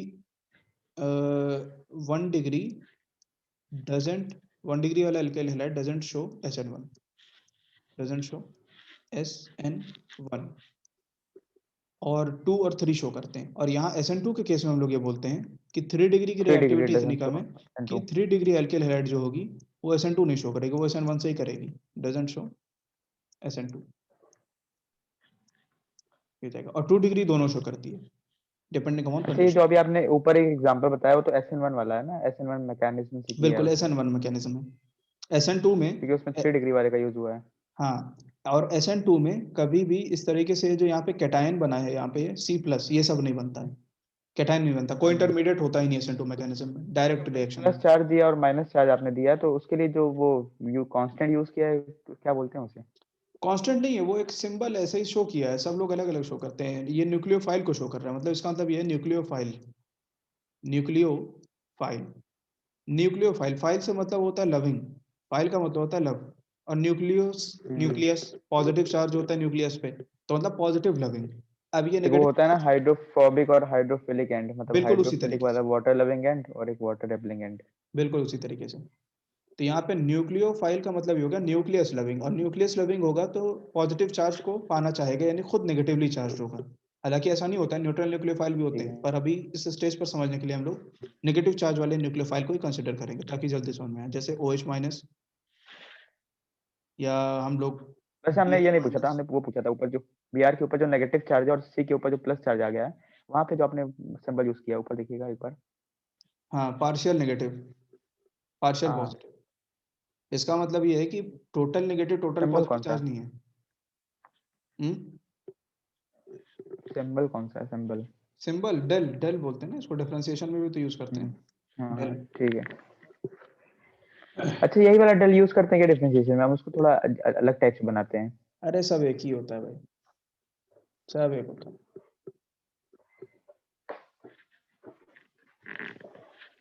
तो ये केमिकल प्रॉपर्टी का है, केमिकल प्रॉपर्टी में कुछ पर्टिकुलर रिएक्शन होते हैं, तो अभी जो है इसमें यहीं पे रखो, अभी बाकी रात में जब करेंगे तो उसमें थोड़ा सा और बता देंगे ये दोनों रिएक्शन, सब्स्टिट्यूशन रिएक्शन और एलिमिनेशन रिएक्शन।